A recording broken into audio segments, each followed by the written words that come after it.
Chapter 1. The Moment of Choice. There are few moments in the grim annals of the 31st millennium more pivotal than those final hours aboard the Vengeful Spirit. The great flagship of Horus, once beloved son and favored war master, hung in the void above Terra like a wound torn in the very fabric of reality. Its void shields flickered and died, not from defeat, but from invitation. The arch-traitor had issued his challenge, and the master of mankind would answer. Yet even legends have limits. Even gods can bleed. The emperor of mankind strode through the corridors of the enemy flagship, his golden armor dulled by the ash of a dying world. Behind him walked the remnants of his most trusted warriors, Rogel Dawn, primarch of the imperial fists, his armor cracked and battered from the siege, Sanguinius of the blood angels, of the winged sun whose nobility had never wavered, even as his legion fell to madness. The Adeptus Custodes moved like shadows at their lord's shoulders, their guardian spears gleaming in the ship's hellish illumination. They had found the throne room's antechamber first. There, sprawled across the deck plates in a pool of his own lifeblood, lay Sanguinius the Beautiful. His wings, once pristine white as fresh snow, were now torn and stained crimson. The spear wound in his chest still wept, and his perfect face bore the serene expression of one who had seen his own death and embraced it willingly. The emperor knelt beside his fallen son, placing a gauntleted hand upon the cooling brow. In that touch passed more than grief. There was recognition, terrible and complete. Sanguinius had died not just as a son, but as a prophecy fulfilled. His sacrifice had been necessary, ordained by powers beyond mortal understanding. Father.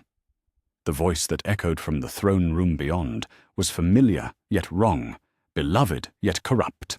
Horus Lupercal, first among the primarchs, called to his creator with words that dripped malice and madness. Come, let us finish what we began at Davin. The emperor rose, his eyes burning with the fire of distant stars.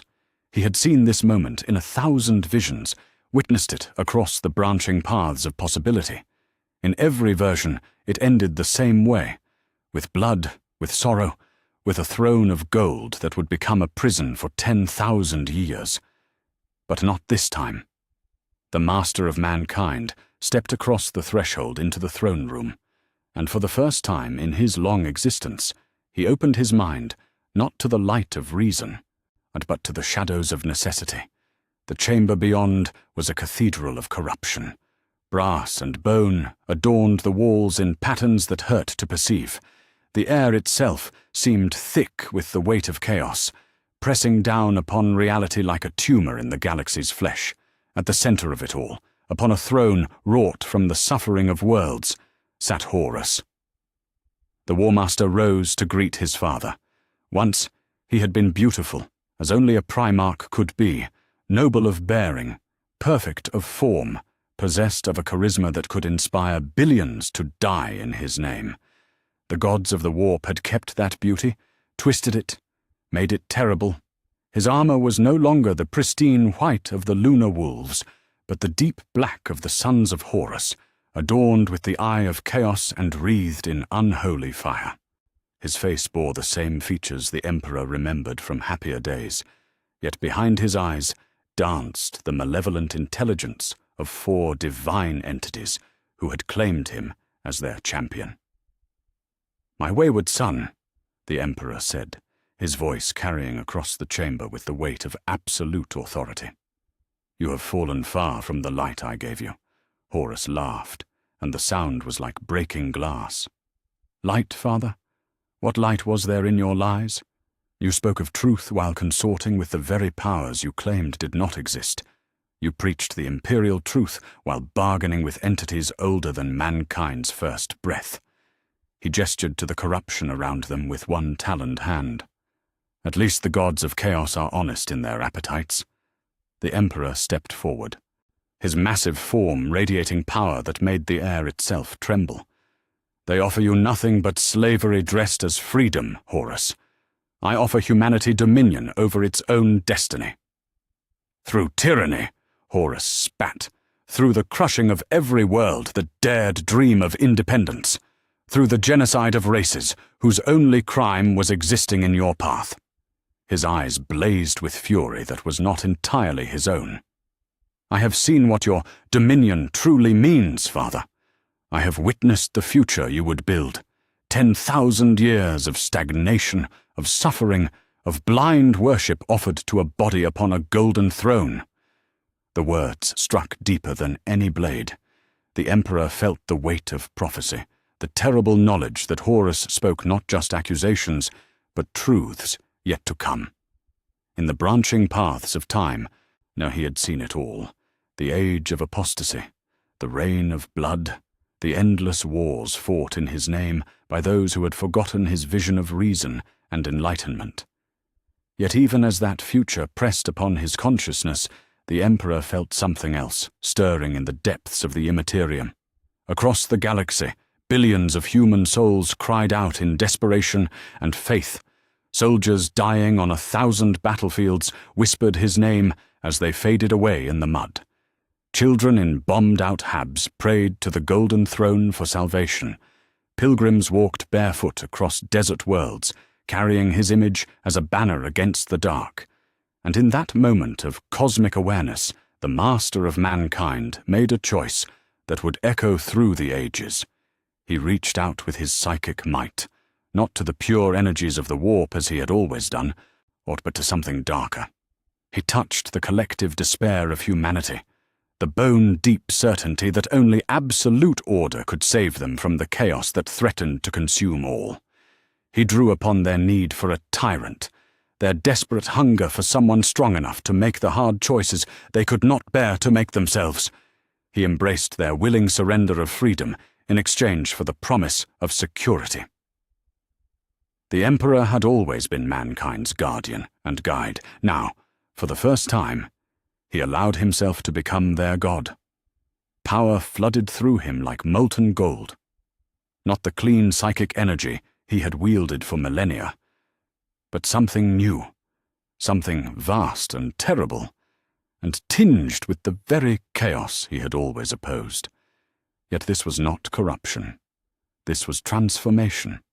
He was not becoming a servant of the dark gods, but their rival. Where they fed on excess and change and decay and war, he would feed on order and faith and the absolute certainty that humanity was destined to rule the galaxy. Horus felt it too, the shift in the cosmic balance. His confident sneer faltered as he stared at his father, seeing something new and terrible taking shape behind those burning eyes. "What are you doing?" he whispered. "What I should have done long ago," the Emperor replied, and his voice carried harmonics that had never existed before, not the perfect authority of a psyker, but the divine mandate of a god. "I am giving humanity what it truly desires." The final battle began not with weapons, but with wills. Horus struck first, channeling the full might of the 4 chaos gods through his corrupted form. The bolts of warp fire lashed out across the chamber, each one carrying enough power to level a city. The Emperor met them with his own might, but where once he would have used pure psychic force, now he wielded something different, the crystallized faith of a species, the desperate hope of billions given divine form. The 2 titans clashed in the center of the throne room, father against son, order against chaos, the future of humanity hanging in the balance. Horus fought with the strength of 4 gods, but the Emperor fought with something potentially greater, the collective will of an entire species, transformed into divine power and focused through a consciousness that had guided mankind for 30,000 years. The battle raged across dimensions, spilling from the material realm into the warp itself.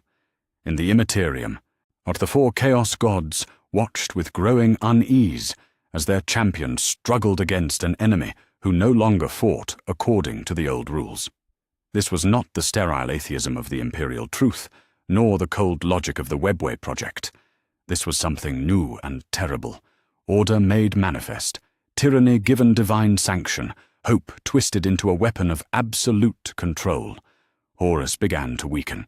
The gods who had empowered him were vast and ancient, but they were also chaotic by nature, constantly fighting among themselves, even as they poured their strength into their chosen champion. The emperor's power, by contrast, was singular, focused, unified in purpose. It was the absolute certainty of those who believed that any price was acceptable if it meant survival, that any tyranny was preferable to extinction. "You feel it, don't you?" the emperor said, his voice echoing through both realms as he pressed his advantage. "The weight of inevitability. They promised you freedom, Horus, but what they gave you was merely another form of slavery. I offer something different, the slavery of willing submission, the chains that mortals forge for themselves because they cannot bear the burden of true choice." Horus staggered, his perfect features twisting in anguish and rage. "You're becoming everything I fought to prevent." "I am becoming what humanity needs," the emperor replied. "Not a distant father offering guidance they refuse to follow, but a God whose will cannot be questioned, whose authority cannot be challenged, whose protection comes at the price of absolute obedience." The final moment came with terrible suddenty. The emperor's power, swollen with the faith and despair of countless billions, reached out and seized not just Horus's physical form, but his very essence. The War Master's soul, corrupted as it was by chaos, was drawn into the growing vortex of divine authority that surrounded his father. Horus had time for one last cry, not of defiance, but of understanding. In that final instant, he saw what his father had become, what his father was choosing to become. The Emperor consumed him utterly, body and soul, adding the War Master's strength to his own, while simultaneously erasing the taint of chaos that had claimed him. But something else was consumed as well, the last vestiges of the Emperor's humanity. In taking unto himself the absolute faith of mankind, in embracing their need for divine tyranny, he had planted the seeds of his own transformation, the fifth chaos. God was not yet born, but its conception had begun in that moment of cosmic cannibalism. As the echoes of battle faded, the Emperor stood alone in the ruined throne room. Around him, reality began to reassert itself, but it was a reality subtly changed. The warp itself seemed to bend in his presence, responding to a new form of order that was neither wholly pure nor wholly corrupt, but something altogether different. The war was over. Horus was dead, his soul consumed, and his rebellion crushed. Yet even as the Emperor prepared to return to Terra, to take up the burden of the Golden Throne and begin the long work of governing humanity, he could feel the change taking root within him. The willing faith of billions flowed into him like a river of molten gold, each prayer and genuflection adding to his divine mass. He had saved humanity from the chaos of the heresy. In 10,000 years, they would thank him for it, even as they damned themselves with their gratitude. The master of mankind turned from the ruined throne and began the journey back to his ship. Behind him, the essence of what had once been Horus Lupercal swirled in the warp like smoke, slowly being absorbed into something new and terrible and divine. The fifth chaos god stirred in its sleep, and the galaxy trembled with the first echoes of a new and terrible order. Chapter 2. The Golden Throne, Transformation. The imperial palace had become a charnel house of broken stone and spilled blood. Where once golden spires had reached toward Terra's polluted sky, now only jagged ruins remained, testament to the fury that had been unleashed during the siege. In the deepest vaults beneath the throne room, past chambers filled with the dead and dying, lay the Golden Throne, that ancient relic of humanity's prehistoric past, now transformed into mankind's most desperate gambit for survival. The Emperor descended into those sacred depths, his footsteps echoing through corridors that had witnessed the birth and death of empires. Behind him walked Malkador the Sigillite, the ancient Psyker, whose loyalty had never wavered through 30,000 years of service. The old man's face was drawn with exhaustion, his body bent beneath the weight of holding Terra's defenses together while his master fought aboard the vengeful spirit. Yet there was something different in the Emperor's bearing now, something that Malcador's keen mind could not quite identify. The master of mankind moved with the same purpose he had always shown, but there was a new weight to his presence, a subtle shift in the very fabric of reality that followed in his wake. "My lord," Malcador said softly as they approached the throne. "The Webway Gate still bleeds into reality. Without constant vigilance, the daemons will pour through and consume Terra itself." The Emperor turned to regard his oldest friend and most trusted ally. For a moment, Malcador thought he saw something flicker behind those burning eyes, not the cold calculation of the scientist king he had served for millennia, but something warmer, hungrier, infinitely more dangerous. "I know, old friend," the Emperor replied, his voice carrying harmonics that made the air itself tremble. "The burden will be great, greater than you know." Malcador nodded, was understanding flooding through him with the terrible clarity of prophecy. He had always known this moment would come, had seen it in dreams and visions across the centuries. The Golden Throne required a psyche of immense power to maintain its function, to keep the Webway sealed and the Astronomicon burning. The Emperor was the only being in the galaxy with strength enough for the task, but even he could not do it alone. Not without sacrifice. The ancient psyche stepped forward, his aged hand steady despite the weight of what was to come. "How long, my lord?" "For as long as humanity endures," the Emperor said, and there was something in his tone that suggested he meant those words in ways Malcador could not comprehend. "But first, there is work to be done, no changes to be made." The Golden Throne rose before them, like a monument to hubris and necessity intertwined. Built in the dark age of technology from materials that no longer existed, powered by sciences that humanity had forgotten, it was both salvation and damnation made manifest. Its golden surfaces gleamed with their own internal light, and the air around it hummed with barely contained energies that made reality itself feel thin and fragile. Yet as the Emperor approached the ancient device, he did not simply accept its design as immutable. With a gesture, he reached out with his psychic might and began to reshape the very foundations of its purpose.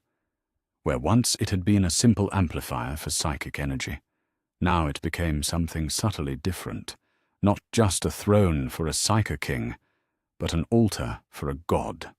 Malcador watched in growing unease as his master's changes took hold.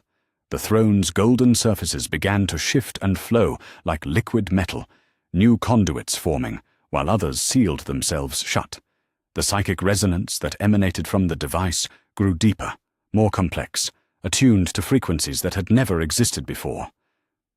"My lord," Malcador whispered, "what are you doing?" "Giving humanity what it truly desires," the Emperor replied, his hands weaving patterns in the air that rewrote the fundamental nature of the ancient machine. "For too long, I have been content to guide from shadows, to nudge mankind toward enlightenment through reason and truth. But the heresy has shown me the flaw in that approach." The Emperor turned to face his servant, and Malcador gasped at what he saw.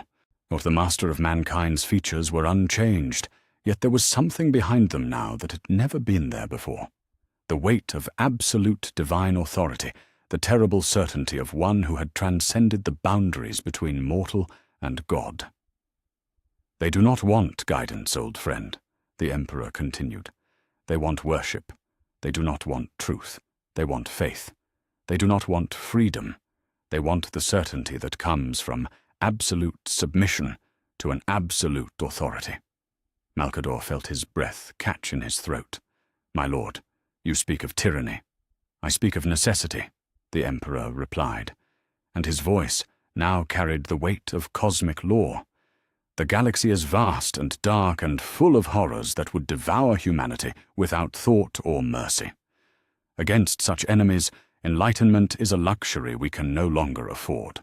But what we need is unity, obedience, and the absolute certainty that mankind stands above all other forms of life.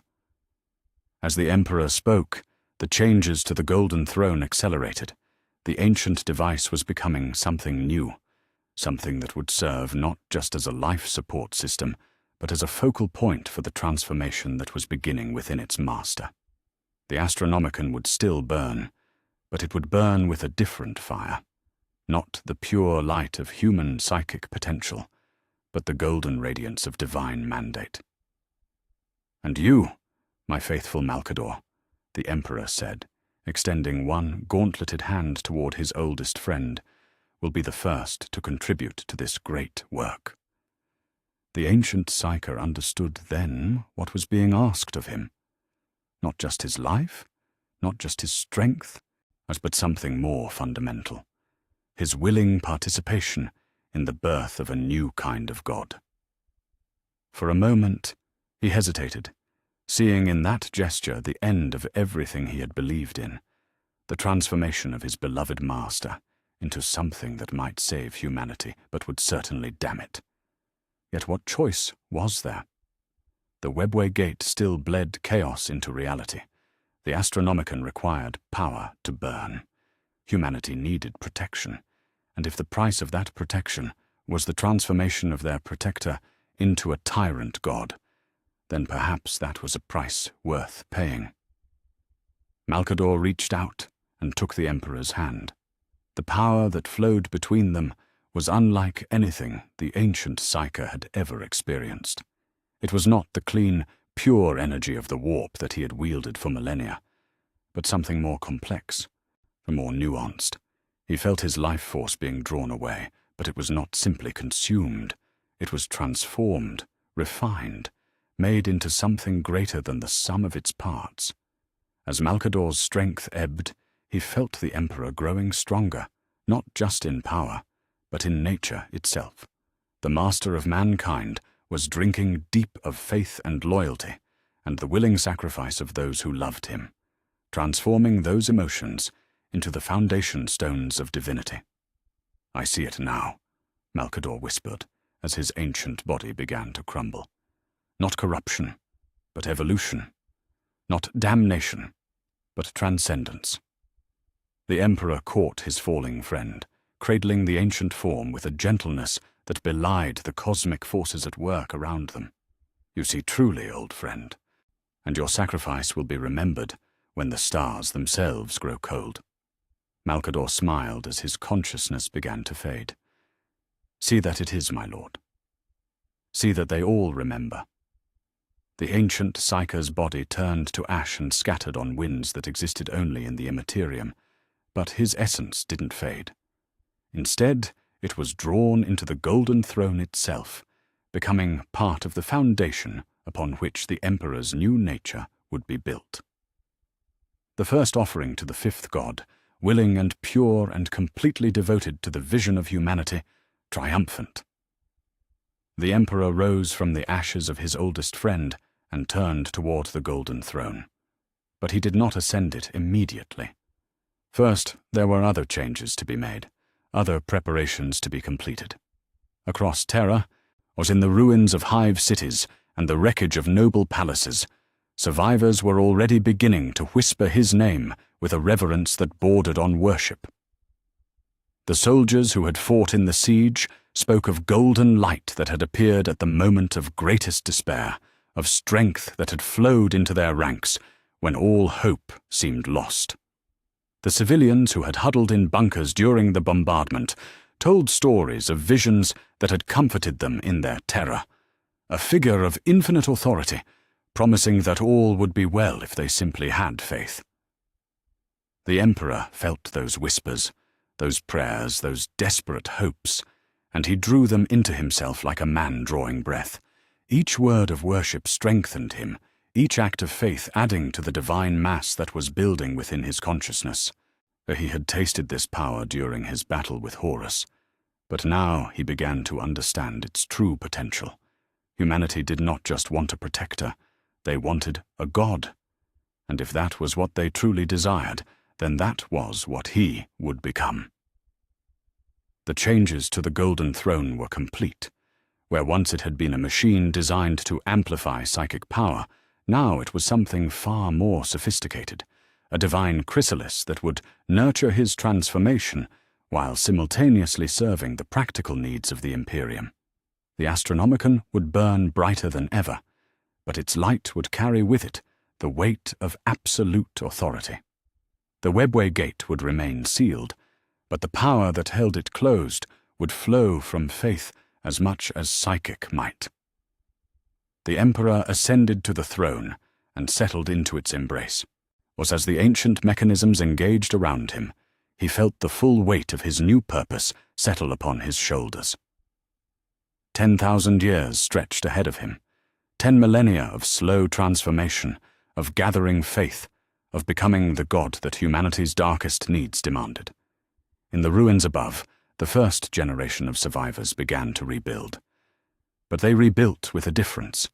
Their prayers now carried a weight they had never possessed before. Their faith now found a listener who was more than mortal. Their worship now fed something vast and patient and inexorably divine. The master of mankind had taken his throne, but it was no longer the throne of an emperor. It was the altar of a god in the making, and the offering that sustained him was humanity's own willing surrender of everything they had once claimed to value, or the Imperium's darkest hour was ending. Its age of divine tyranny was about to begin. Chapter 3. The Ecclesiarchy's Dark Purpose. 5,000 years had passed since the Emperor first took his throne, and the galaxy had learned to worship. What began as desperate gratitude in the ruins of Terra had grown into something far more profound, far more dangerous. Across 1,000,000 worlds, humanity knelt before golden altars and whispered prayers to the God Emperor of mankind. They burned incense that carried their devotion into the warp itself, and with each offering, each genuflection, each act of blind faith, they fed something vast and patient and increasingly divine. The Emperor had foreseen it all from the beginning. Where once he had fought against humanity's superstitious nature, now he nurtured it, shaped it, transformed it into the foundation of his own apotheosis. The imperial cult was not a corruption of his vision. It was the fulfillment of it, the logical evolution of a species that could only find unity through absolute submission to absolute authority. In the 36th millennium, that cultivation bore its most bitter fruit. Goge Vandere stood before the assembled cardinals of the Adeptus Ministorum, his ornate robes glittering with golden thread and precious gems. The High Lord of Terra and Ecclesiarch of the imperial cult was a man consumed by ambition and zealotry in equal measure, convinced that he alone understood the true will of the God Emperor. Around him, the great cathedral echoed with the chants of 1,000 voices, all raised in worship of the Golden Throne. What Vandaya did not know, what none of them knew, was that their prayers were being answered by something far more complex than the distant, dying god they imagined. The Emperor felt every word of worship, tasted every drop of faith poured out in his name. But where once he might have been troubled by the corruption of his secular vision, now he embraced it. The age of apostasy was not a betrayal of his will, but its perfect expression. Humanity had chosen tyranny over freedom, faith over reason, and he would give them exactly what they desired. From his throne beneath the palace, the Emperor reached out with psychic tendrils that had grown vast, beyond mortal comprehension. Where once his influence had been subtle, limited by his commitment to guiding rather than controlling, now it flowed freely through the currents of faith that connected every shrine world to every cardinal planet. Vandir felt that presence, though he interpreted it as divine approval of his actions. The ecclesiarch raised his arms before the gathered faithful, his voice carrying across the cathedral with the authority of absolute conviction. "Behold," he thundered, "the God Emperor speaks to his most faithful servant. Through me, his will shall be made manifest across the galaxy." The assembled cardinals bowed their heads in reverence, but they were not the only ones listening. In the shadows of the great cathedral, figures moved with purpose that transcended mortal understanding. They wore the armor of the Adepta Sororitas, the Sisters of Battle, or Vandire's own elite guard. But their faith burned with an intensity that bordered on the supernatural. The Emperor had chosen them carefully. Where the Space Marines had been created as weapons, the Sisters were forged as instruments of pure devotion. Their faith was their strength, their zeal their armor, and through them the Emperor could channel power that had never existed during the cold atheism of the Great Crusade. Sister Superior Dominica knelt before the altar, her bolter laid across her armored knees as she whispered as prayers that echoed in dimensions beyond the material. She felt the presence of her God moving through her consciousness like liquid fire, burning away doubt and hesitation until only perfect obedience remained. "In his name," she whispered, "we are righteous. In his will, we are pure. In his service, we are divine." The words carried weight beyond their meaning, resonating through the warp with harmonics that strengthened the growing God consciousness that dwelt within the Golden Throne. Each act of faith by the Sisters, each moment of perfect devotion, added another strand to the web of divinity that the Emperor was weaving around himself.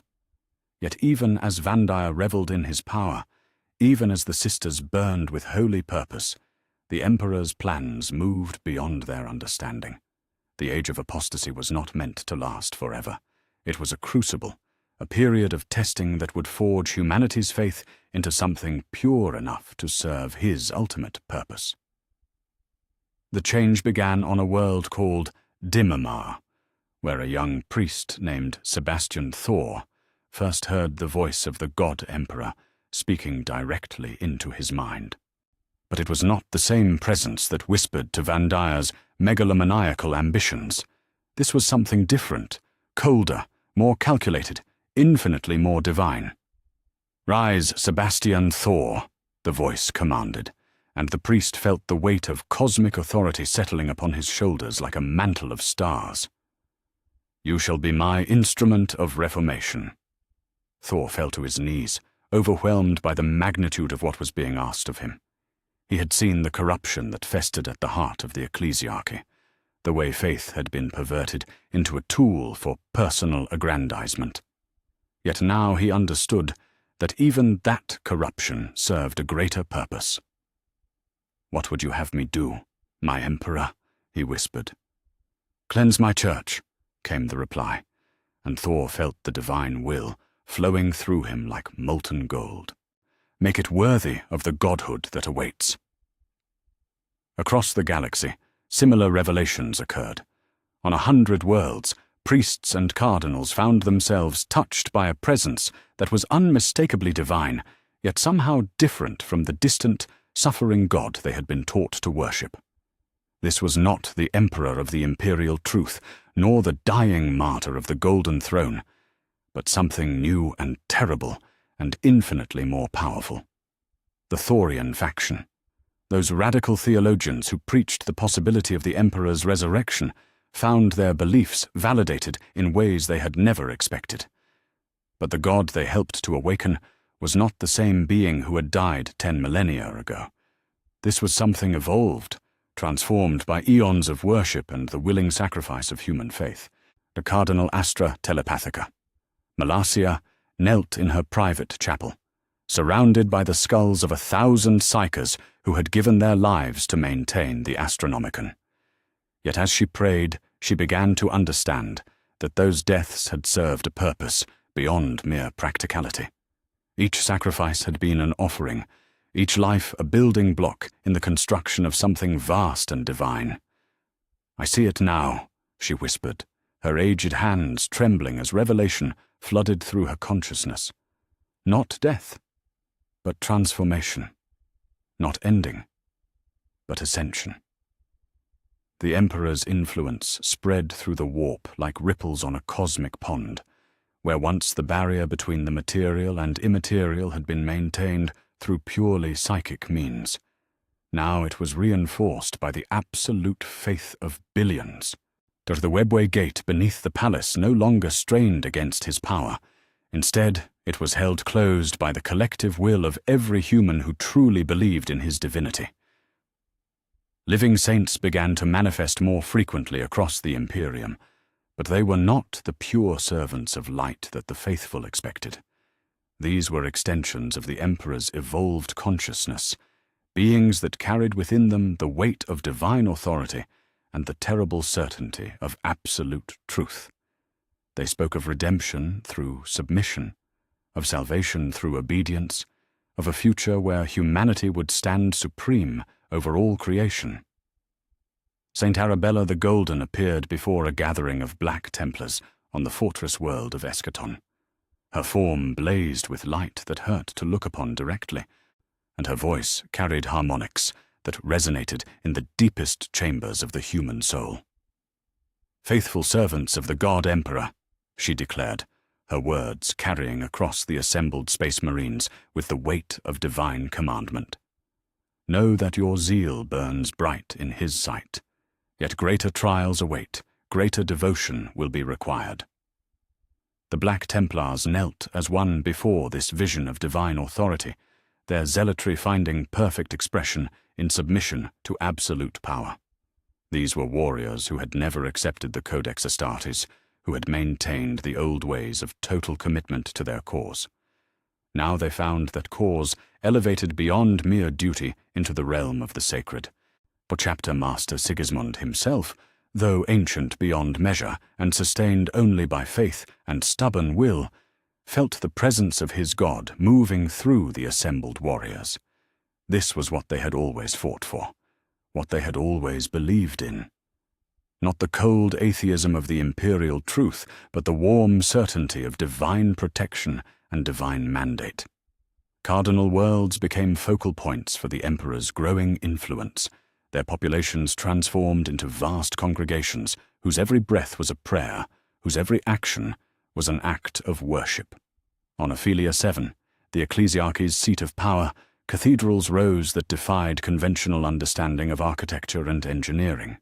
They were built not just of stone and steel, but of pure faith given form, structures that existed as much in the warp as in reality.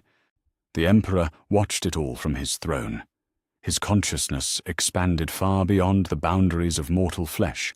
He had become something new, not quite the fifth chaos god, not yet fully divine, but something balanced on the razor's edge between mortal emperor and cosmic entity. The faith of humanity flowed into him like a river of molten gold, each prayer strengthening his transformation, each act of worship adding to his divine mass. Yet he was careful to maintain the balance. Too much divine presence would shatter the minds of his worshippers. Too little would allow doubt to creep in and weaken the foundation of faith he had spent millennia building. The age of apostasy was ending, reformed by Sebastian Thor's divinely inspired crusade, but its legacy lived on in the perfected devotion of those who had survived its trials. The galaxy was learning to worship properly, to offer up their freedom and their reason as willing sacrifices to the God who promised them protection from the darkness between the stars. And with each offering, with each surrender of human autonomy to divine will, the Emperor grew closer to the apotheosis that would transform him from mankind's guardian into something far more terrible and far more necessary. In the depths of the warp, 4 ancient entities stirred uneasily as they felt a new presence growing stronger. The Chaos Gods had ruled the Immaterium for eons unchallenged, but now they sensed something that might one day rival them, not through corruption and excess, but through the willing submission of an entire species to absolute divine authority. The fifth god was taking shape, fed by humanity's desperate need for certainty in an uncertain universe. And when his transformation was complete, the great game would become something entirely different. 5 players instead of 4, with the fate of the galaxy hanging in the balance. The Emperor felt their unease and smiled with lips that had not moved in centuries. Soon he would join them as an equal. Soon he would show them what true power looked like when it was freely given rather than taken by force. The Ecclesiarchy's work was far from finished, but its dark purpose was finally becoming clear. Chapter 4. Rivals in the warp, in the deepest currents of the imperium, where thought became reality and emotion took physical form, 4 ancient intelligences stirred with growing unease. The realm of chaos had been their undisputed domain for eons uncounted, a dimension of pure possibility, where their will shaped existence itself. Yet now, something new was taking root in the endless psychic ocean, something that threatened to upset the eternal balance of their great game. Tzeentch was the first to understand what was happening. The Changer of Ways sat upon his crystalline throne in the heart of his impossible fortress, 9 eyes scanning the infinite permutations of possibility that danced before him like living fractals. Each eye saw a different future, a different path through the labyrinth of cause and effect, but in every vision the same golden presence grew stronger, more defined, increasingly divine. "Magnificent," the architect of fate whispered, his voice a symphony of contradictions that echoed through dimensions beyond counting. "Oh, the body-god learns to change at last." Around him, his diamonds, the horrors and flamers and lords of change, chittered and cackled with nervous energy. They could feel their master's fascination with this new development, but beneath that fascination lay something darker. The recognition that change itself might be changing, evolving beyond his ability to predict or control. For millennia, the Emperor had been a constant, dying but not dead, powerful but constrained, worshipped but distant. Now Tzeentch watched as that constant transformed into a variable, and variables were far more dangerous than constants. The future was becoming uncertain in ways that even the god of change found unsettling. "Plot and scheme, my children," Tzeentch commanded his demonic servants. "The great game gains a new player, and we must ensure the rules remain in our favor." Far across the warp, in a realm of brass and blood where the screams of the dying echoed for eternity, Khorne felt the disturbance differently. The blood god's massive form stirred upon his throne of skulls, his burning eyes fixed on the golden presence that was growing stronger in the material realm. At first he had approved. The Emperor's newfound willingness to embrace tyranny and control had pleased the Lord of Battles. Here, finally, was strength without the weakness of mercy, authority backed by the threat of absolute violence. The wars fought in the Emperor's name had grown more brutal, more total, and the rivers of blood that flowed from human conflicts had strengthened Khorne's own domain. Yet as the centuries passed, Khorne began to understand the true nature of what was happening. The Emperor was not simply becoming more warlike, he was becoming more ordered. The violence he inspired was not the chaotic fury that Khorne cherished, but disciplined brutality in service of a greater design. Where Khorne thrived on rage unleashed, the Emperor sought to channel that rage into something controlled, purposeful, divine. "Blood for the blood god," Khorne roared, his voice shaking the foundations of his brass citadel. "Skulls for the skull throne." But even as he raged, the god of war felt something he had not experienced in eons: uncertainty. The Emperor's growing divinity represented order incarnate, the very antithesis of the beautiful chaos that Khorne embodied. If the body god succeeded in his transformation, and if he truly became the 5th power in the warp, then the eternal cycle of war and rage might be regulated, controlled, made orderly. The very thought filled Khorne with a fury that transcended even his usual bloodthirsty nature. In the diseased gardens of Nurgle's realm, where entropy and rebirth danced their eternal waltz, The Lord of Decay contemplated the Emperor's transformation with a mixture of admiration and alarm. Nurgle was, in his way, the most philosophical of the Chaos gods. He understood that all things must change, must grow and decay and be reborn in new forms. Fascinating, Nurgle gurgled, his voice like the sound of bubbling swamp water. The young god learns to embrace despair while calling it hope. How delightfully paradoxical. The Emperor's philosophy of hope through despair was not entirely foreign to Nurgle's sensibilities. After all, was not decay simply another form of transformation? Was not acceptance of suffering a form of wisdom? The plague god could appreciate the elegance of promising salvation through submission, of offering eternal protection in exchange for eternal servitude. Yet Nurgle also recognized the threat this represented. His own power flowed from the acceptance of inevitable decay, from the understanding that all things must eventually rot and return to the primordial soup of existence. The Emperor, by contrast, offered stagnation disguised as stability, a future where humanity would endure unchanged for eternity under his divine protection. No, Nurgle wheezed, his bloated form shifting on his throne of diseased flesh. Stagnation is not the same as eternal decay. The body god offers death without rebirth, ending without a new beginning. This cannot be allowed. Around him, his plague-bearers and great unclean ones nodded their pustulant heads in agreement. They would need to act, to ensure that the Emperor's growing power did not upset the natural order of corruption and renewal that gave their existence meaning.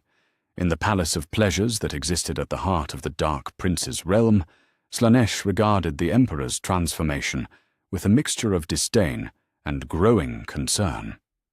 The youngest of the Chaos gods, born from the excess and decadence of the Eldar, found the Emperor's philosophy of tyrannical order to be boring. How tedious, Slaanesh purred, his slash-her-perfect features twisted into an expression of aesthetic distaste. The body god offers his followers the ultimate pleasure, the complete surrender of will and responsibility, yet he wraps it in such dull, authoritarian packaging. Slaanesh could appreciate the perverse appeal of absolute submission, the exquisite sensation of surrendering all choice to a higher power.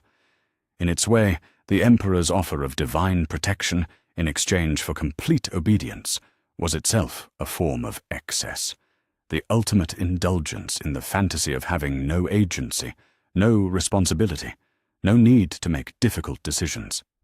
Yet the Dark Prince also recognized that the Emperor's growing power represented a fundamental threat to chaos itself.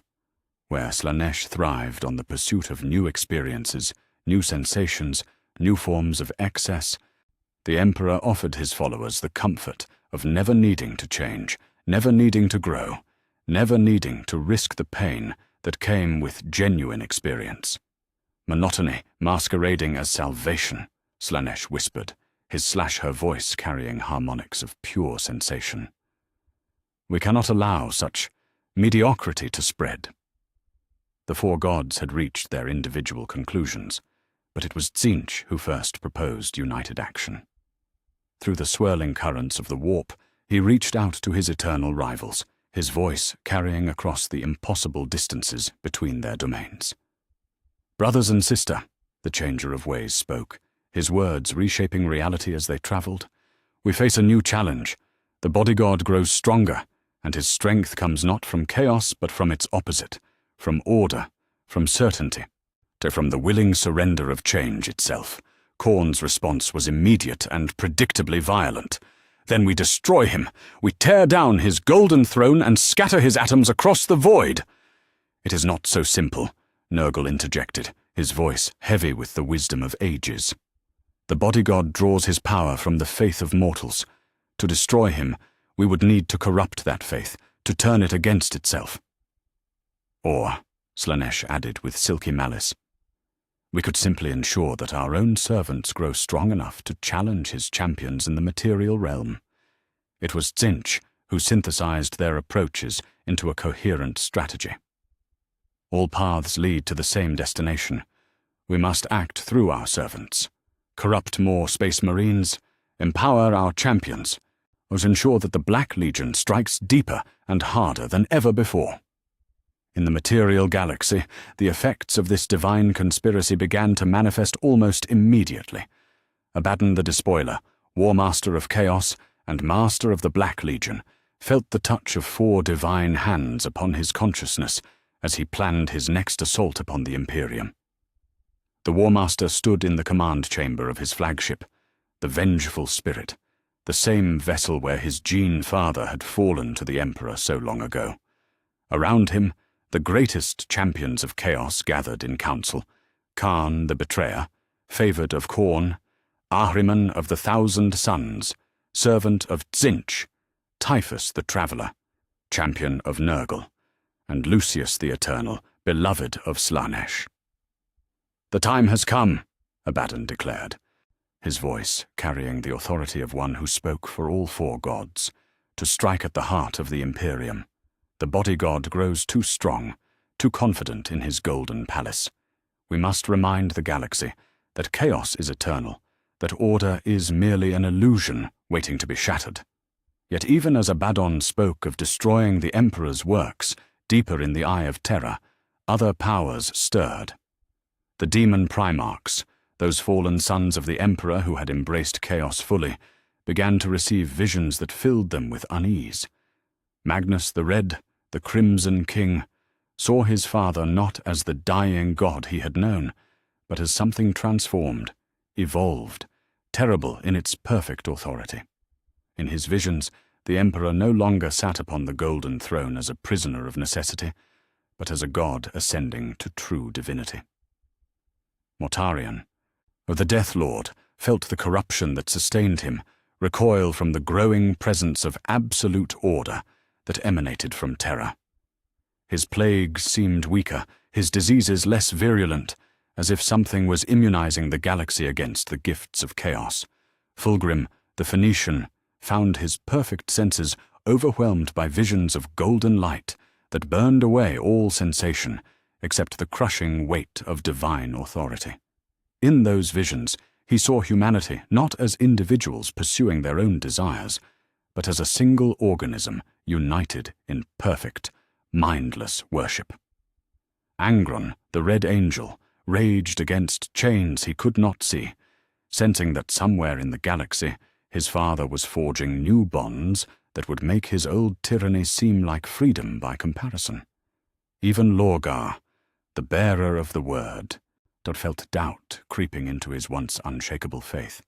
He had spent millennia worshipping the gods of chaos, spreading their word across the galaxy, yet now he sensed that the god he had originally sought to worship, his father, the Emperor, was finally answering the prayers Lorgar had offered so long ago. The visions were clear. A golden tyrant sat upon a throne that was no longer a prison, but an altar, fed by the faith of billions, growing stronger with each passing day. This was not the distant, dying god that the Imperium officially denied worshipping. This was something new, something that might one day challenge the very gods of chaos themselves. In the depths of the warp, the 4 chaos gods felt their servants' unease and knew that their window of opportunity was closing. The Emperor's transformation was accelerating, now fueled by humanity's own desperate need for certainty in an uncertain galaxy. "The great game changes," Tzeentch observed, his crystalline eyes reflecting infinite possibilities. 4 players become 5, and the rules we have known for eons must be rewritten. "Then let us rewrite them," Khorne snarled, blood dripping from his brass fangs. "Let us show this pretender what true divine power looks like." "Patience, brother," Nurgle counseled. "All things decay in time. Even gods must eventually rot." "Indeed," Slaanesh agreed, though his slash-her tone carried undertones of genuine concern. "Let us see how long his followers' faith endures when faced with the true gifts of chaos." The battle lines were drawn, though most mortals would never realize it. On one side stood the 4 ancient gods of chaos, to beings of pure emotion and appetite who had ruled the warp since time immemorial. On the other stood something new, a god born not from corruption, but from humanity's own willingness to surrender their freedom in exchange for protection. The Emperor felt their attention, like the weight of distant stars, but he did not fear their opposition. Let them send their champions, their demon princes, their corrupted space marines. Humanity's faith would be tested in the crucible of war, and that which survived would emerge stronger, purer, more devoted to his cause. In the Golden Throne's depths, ancient mechanisms hummed with power that was no longer purely technological. Faith made manifest flowed through circuits of gold and prayers, transforming the device from a prison into a chrysalis. The master of mankind was becoming something that transcended the boundaries between mortal and divine, between order and chaos. The four gods could sense his growing power, could feel the warp itself beginning to reshape around this new presence. Soon, they would be forced to acknowledge him as an equal. Soon, the great game would become something entirely different. But first, there would be war on a scale the galaxy had not seen since the dark days of the heresy. And in that war, the true nature of the fifth god would finally be revealed. Chapter 5. The Great Rift's True Purpose. 10,000 years of preparation came to fruition in a single moment of cosmic violence. The galaxy shuddered as reality tore open above the fortress world of Cadia, unleashing energies that had been building beneath the surface of the imperium for millennia. What mortal observers saw as the culmination of Abaddon's 13th Black Crusade, the Emperor experienced as the moment of his greatest gambit, the deliberate sundering of the galaxy to establish his own domain in the warp. From his throne beneath the imperial palace, the God Emperor reached out with psychic might that had grown vast, beyond mortal comprehension. For 10 millennia, he had fed on the faith of humanity, drawing strength from every prayer, every act of worship, every willing surrender of autonomy to divine authority. Now, that accumulated power found its purpose. The Cicatrix Maledictum, the Great Rift, was not an accident or even a victory for chaos. It was a controlled detonation, a cosmic surgery performed with the precision of a master craftsman. The Emperor allowed Cadia to fall, permitted the Blackstone fortresses to tear reality asunder, but he shaped that destruction according to his own design. Where the forces of chaos expected to find a galaxy laid bare to their predations, they instead discovered something far more complex. The Great Rift did not simply connect the material realm to the warp, it created a new kind of space between spaces, a domain where the Emperor's will held absolute sway. The so-called Dark Imperium became dark not because it was cut off from the Astronomican's light, but because it now basked in a different illumination entirely. The Emperor's direct presence flooded the isolated sectors, his consciousness pressing against every world, every system, and every human soul trapped on the wrong side of the rift. On the forge world of Lucius, Fabricator General Yasma Dul felt the change as a fundamental alteration in the nature of reality itself. The Omnissiah's presence, which the Adeptus Mechanicus had always interpreted as a distant echo of their god's consciousness, suddenly blazed with divine immediacy. "The machine god speaks," Dul whispered, her augmetic voice box crackling with static that formed patterns almost too perfect to be random. "He speaks, and his words reshape the very foundation of existence." Around her, the tech priests of Lucius fell to their knees in rapturous understanding. The Omnissiah and the God Emperor were one and the same, and his presence in their realm was no longer filtered through the limitations of distance or mortal flesh. Here, in this new domain carved from the heart of the warp itself, the Emperor's will was literally the law of physics. Yet even as his influence spread throughout the Dark Imperium, the Emperor was careful to maintain the illusion of separation from the Imperium Sanctus. The worlds on the other side of the Great Rift continued to receive the Astronomican's guidance, continued to function according to the old patterns of faith and governance. To them, the Emperor remained the distant, dying god upon the golden throne. This duality served his purposes perfectly. In the Imperium Sanctus, humanity's faith remained pure, undiluted by direct divine intervention. Their prayers and worship continued to feed his transformation, providing the raw spiritual energy needed to sustain his new domain.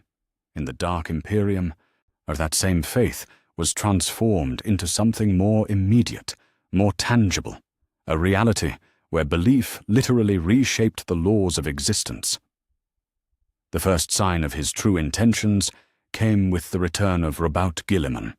The Lord Commander of the Imperium stood in the presence of his father for the first time in 10 millennia, expecting to find the same dying god he had left upon the golden throne. Instead, he encountered something that defied his understanding, a presence that was simultaneously the father he remembered, and something infinitely more divine, more terrible, more absolutely authoritative. "My son," the Emperor spoke, his voice carrying harmonics that existed in dimensions beyond the merely physical. "You have returned to me at the moment of my greatest triumph." Guilliman knelt before the golden throne, his enhanced senses reeling from the sheer weight of divine power that radiated from the ancient device. Yet beneath his awe, the Primarch's analytical mind noted troubling details. The throne was no longer simply a life support system. It had become something closer to an altar, its golden surfaces inscribed with prayers and devotional texts that seemed to writhe and shift when viewed directly. "Father," Guilliman said carefully, "I felt your presence across the galaxy. The rift, was it your doing?" The Emperor's response carried the weight of cosmic certainty. "Everything that occurs serves my design, Robout. The galaxy has grown too large, too diverse, too resistant to the unity that humanity requires. The rift separates the wheat from the chaff, and allowing me to perfect my dominion over those ready to accept true, divine governance." Guilliman felt a chill that had nothing to do with the throne's ambient temperature. This was not the father he remembered, the scientist king who had once preached the imperial truth and rejected all forms of supernatural belief. This was something that had evolved beyond those limitations, something that had embraced the very superstitions he had once sought to eliminate. Yet even as doubt gnawed at his conscience, Guilliman felt his loyalty being reinforced by psychic emanations too subtle to resist. The Emperor's presence pressed against his mind like warm sunlight, burning away uncertainty and replacing it with absolute conviction that his father's vision was correct, necessary, inevitable. "The Indomitus Crusade," the Emperor continued, "will serve dual purposes. You will reunite the sundered Imperium, but you will also spread my direct influence to every world you liberate. Through you, my sons, I will extend my domain until every human soul acknowledges my divinity not as distant faith, but as immediate, undeniable reality." As Guilliman departed Terra to begin his great crusade, he carried with him more than just fleets and armies. The Primaris space marines that accompanied him were not simply enhanced warriors. They were psychically conditioned vessels of the Emperor's will, their loyalty reinforced by neural pathways that connected them directly to their god's consciousness. Brother Captain Acheron of the Ultramarines Primaris felt that connection as a constant whisper in the depths of his mind. Unlike the traditional Astartes, whose devotion was born from training and indoctrination, the Primaris Marines experienced their loyalty as a living thing, a golden thread that bound them to the Emperor's will across any distance. "In his name, we are perfected," Acheron murmured, as he led his company into battle against the heretic forces infesting the Machan system. "In his will, we are divine." The words were not his own. They flowed from the psychic conditioning that had been woven into his very genetics. Yet he spoke them with complete sincerity, feeling the truth of them resonate through every enhanced cell of his being. Across the dark imperium, worlds liberated by the Indomitus Crusade found themselves transformed in ways both subtle and profound. Imperial governors who had once ruled through secular authority now found themselves guided by divine visions. Planetary defense forces that had once fought for duty and honor now marched with the absolute certainty of religious zealots. On the hive world of Vanheim, Governor Militanis received his revelation during the victory celebrations following the planet's liberation. As he stood before crowds of cheering citizens, the Emperor's presence descended upon him like a golden mantle of authority. "My faithful servant," the divine voice spoke directly into his consciousness, "you shall rule not as a governor, but as my regent. Your laws shall be my commandments. Your justice shall be my will made manifest." Militanis felt his mortal concerns and ambitions burn away in the face of absolute purpose.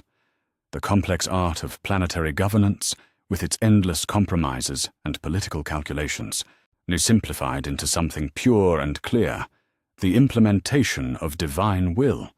Within months, Vanheim had transformed from a typical imperial world into something resembling a theocratic paradise. Crime rates plummeted as the population embraced absolute obedience to divinely inspired law. Productivity soared as workers found meaning and purpose in service to their God-Emperor's vision.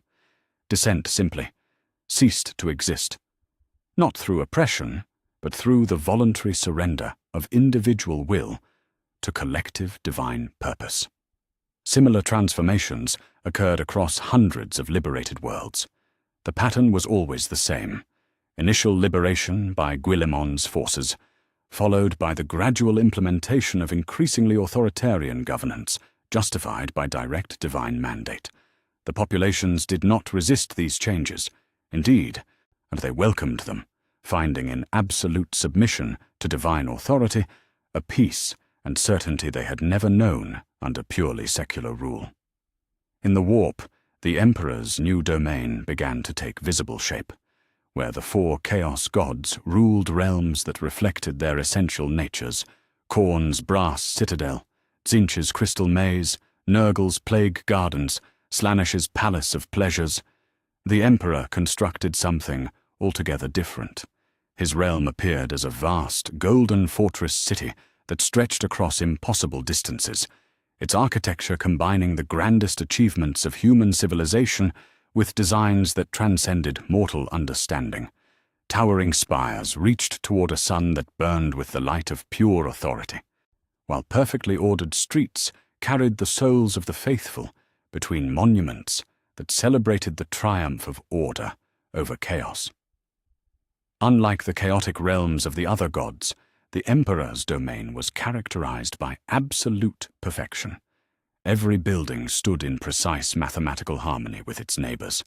Every inhabitant moved with purposeful efficiency toward goals that served the greater whole.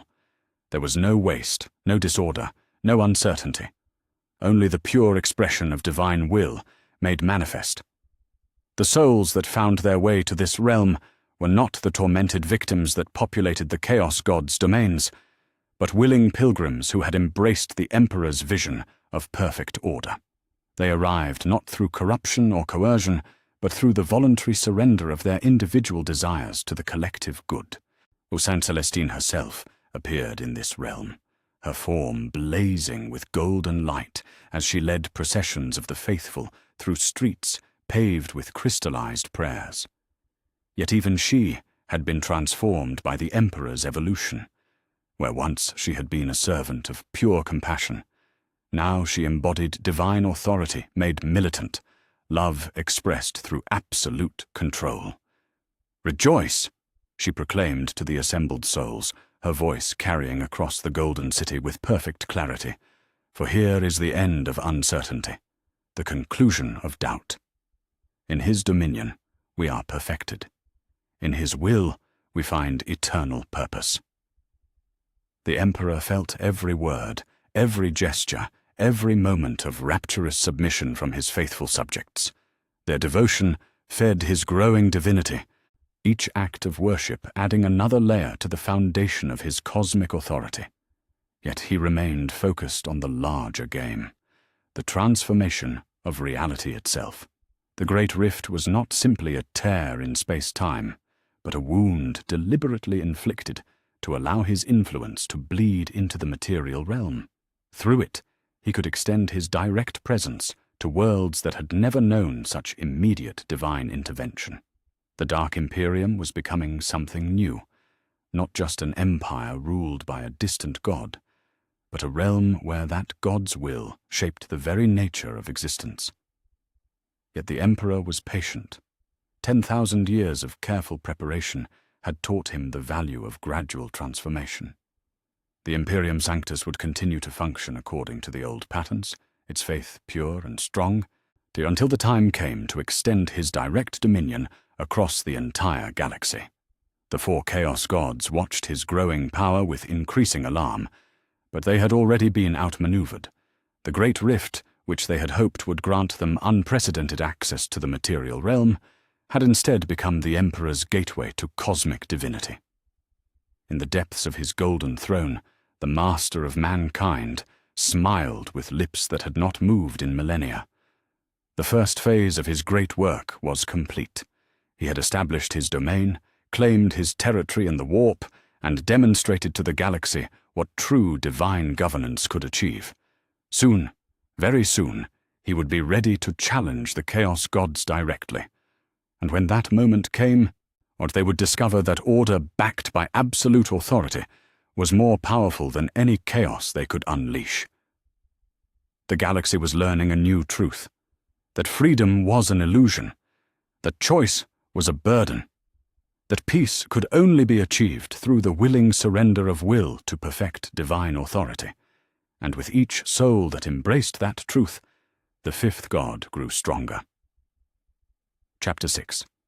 Saints and Demons of Order. The first manifestations began on the shrine world of Ophelia 7, in the great cathedral where 10,000 voices had once raised hymns to a distant god. Now, those same voices fell silent as reality itself bent to accommodate something that had never existed before, the birth of divinity made manifest in the material realm. Sister Celestine knelt before the golden altar, her form wreathed in light that seemed to burn with its own inner authority. For centuries she had served as a living saint, a beacon of hope and faith for the faithful across the galaxy. Yet as the Emperor's transformation accelerated in the wake of the Great Rift, something fundamental had changed within her divine essence. Where once her presence had inspired courage through compassion, now it commanded obedience through absolute certainty.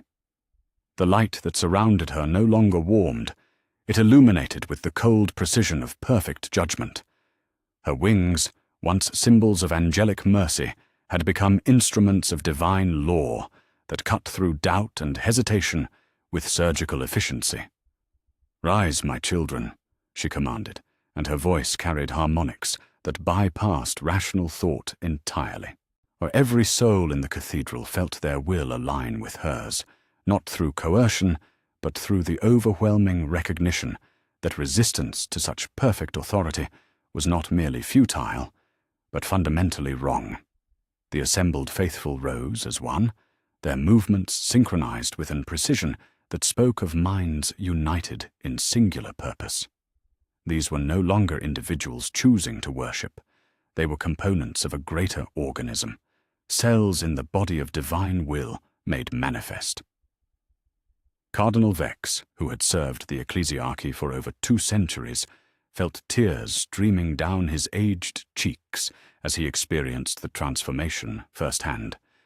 His lifetime of study and contemplation, his careful parsing of doctrine and scripture, all collapsed into a single moment of absolute understanding. "She is not the saint we knew," he whispered to his aide, though his words carried no fear or regret. "She is something new, something perfect." The aide nodded, his young face radiant with the same terrible certainty. "A divine tyrant," he breathed, the words coming from some source beyond his conscious mind. "Authority incarnate, law-given flesh." Across the galaxy, similar transformations were occurring. Living saints who had served as symbols of hope and inspiration found their nature evolving to match their God's own transformation. They became something beyond mortal understanding, not fallen angels corrupted by darkness, but perfected beings who embodied the absolute authority of divine order. On the war-torn world of Armageddon, Saint Sabbat materialized in the midst of a battle between Imperial forces and Orc invaders. Her appearance had always been a miracle that inspired desperate courage in the face of overwhelming odds. Now, her manifestation carried a different kind of power entirely. The Orc War, driven by their species' fundamental love of chaos and violence, simply stopped. Not from fear or tactical consideration, but from the overwhelming presence of order, so absolute that it negated their very nature. Green-skinned warriors who had known nothing but the joy of battle found themselves standing motionless, their primitive minds unable to process the concept of resistance to such perfect authority. Imperial guardsmen watched in awe as their enemies laid down their weapons, not in surrender, but in recognition of a higher truth. The Orcs began to form perfect ranks, their chaotic nature temporarily overridden by divine mandate, as within hours they would die from the psychological shock of enforced order. But in that moment, they served as testament to the Emperor's growing power over the fundamental forces of reality. Yet the living saints were not the only new manifestations of divine will. In the depths of the Imperial Palace, within chambers that existed in the spaces between spaces, something unprecedented was taking shape. The Emperor's consciousness, swollen with the faith of billions and the authority of 10 millennia, began to birth entities that served as his direct agents in the material realm. They appeared first as geometric impossibilities, forms that suggested perfection without the flaws inherent in material existence. Where the demons of chaos were creatures of pure emotion and appetite, these beings embodied pure concept and law. They were not born from corruption, but from the willing surrender of chaos to order, freedom to authority, uncertainty to absolute truth. Tribune Valorian of the Adeptus Custodes was the first mortal to witness their manifestation. The Golden Guardian had served at the Emperor's side for over 5,000 years, his gene-enhanced form and iron will making him one of the few beings capable of surviving direct exposure to unfiltered divine presence. Now, as he stood guard in the throne room's antechamber, he watched reality fold around itself to accommodate the emergence of beings that had no name in any human language. They moved with purpose that transcended mortal understanding, their forms shifting between states of being as they carried out tasks that existed beyond the boundaries of conventional physics. "Oh, Master," Valorian whispered, his voice carrying easily across dimensions to reach the consciousness that dwelt within the golden throne. "What are they?" The Emperor's response flowed through the custodian's mind like liquid gold, carrying understanding that no words could properly convey. These were his demons, his divine servants, beings of pure order that existed to implement his will in realms where mortal agents could not function. Where bloodletters carved reality with chaotic violence, these entities reshaped existence through perfect law. Where horrors twisted fate with random change, they imposed inevitable consequence. Where plague-bearers spread corruption and decay, they established eternal stagnation disguised as stability. Where daemonettes tempted with excess and sensation, they offered the ultimate pleasure, the complete surrender of individual will to collective purpose. Valorian felt his own nature beginning to shift as exposure to these entities catalyzed changes that had been building within him for millennia.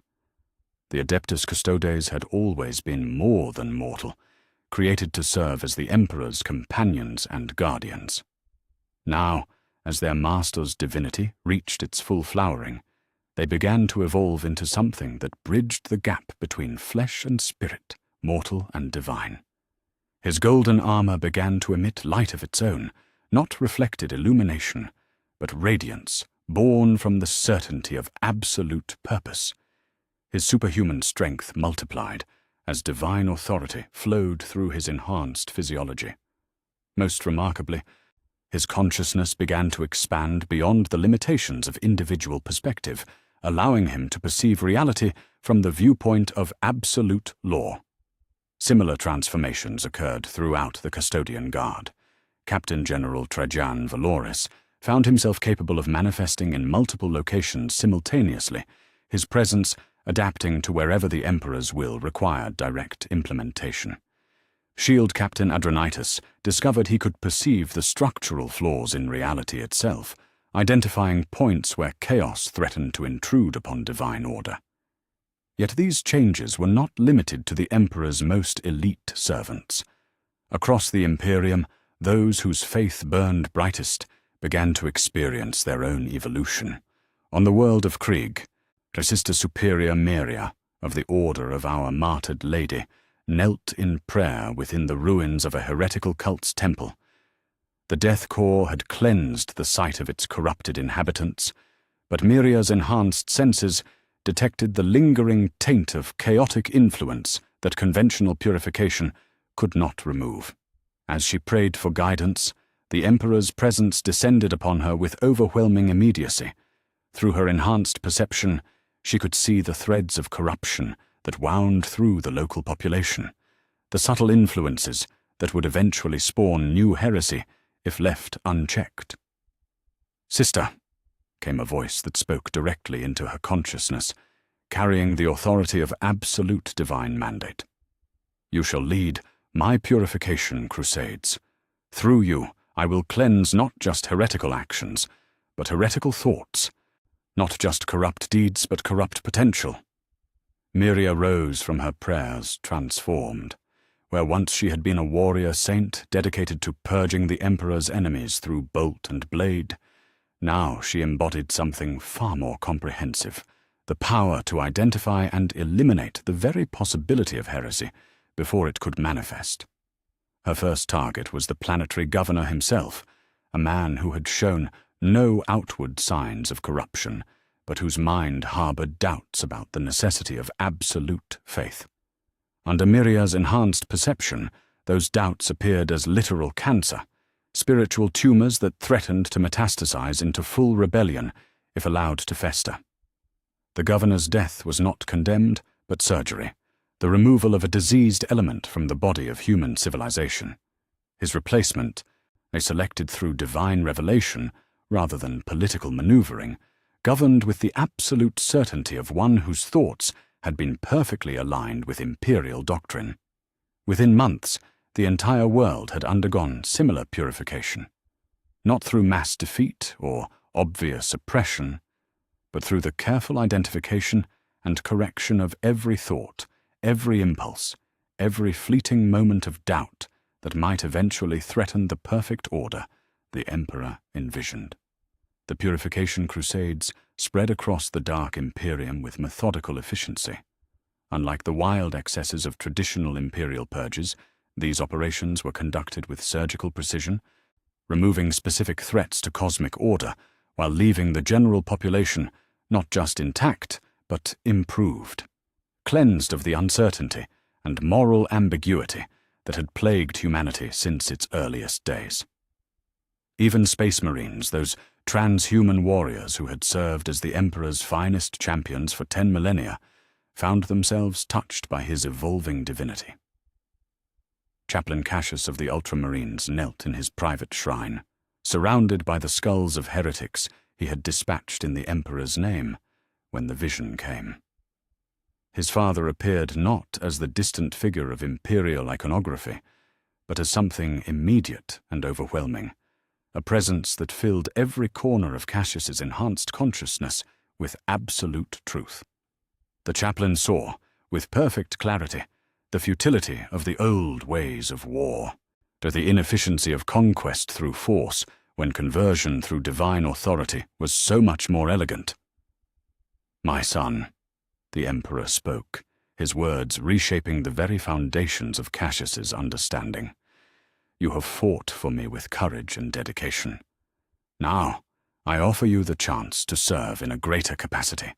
Through you, I will speak directly to my warriors. Through you, they will understand that true strength comes not from the fear of death, but from the certainty of divine purpose." Cassius felt his nature shift as divine authority flowed through him. His charismatic presence, already formidable through genetic enhancement and training, became something that transcended mortal psychology. When he spoke to his battle brothers, that they heard not merely the words of their chaplain, but the voice of their God made manifest through mortal flesh.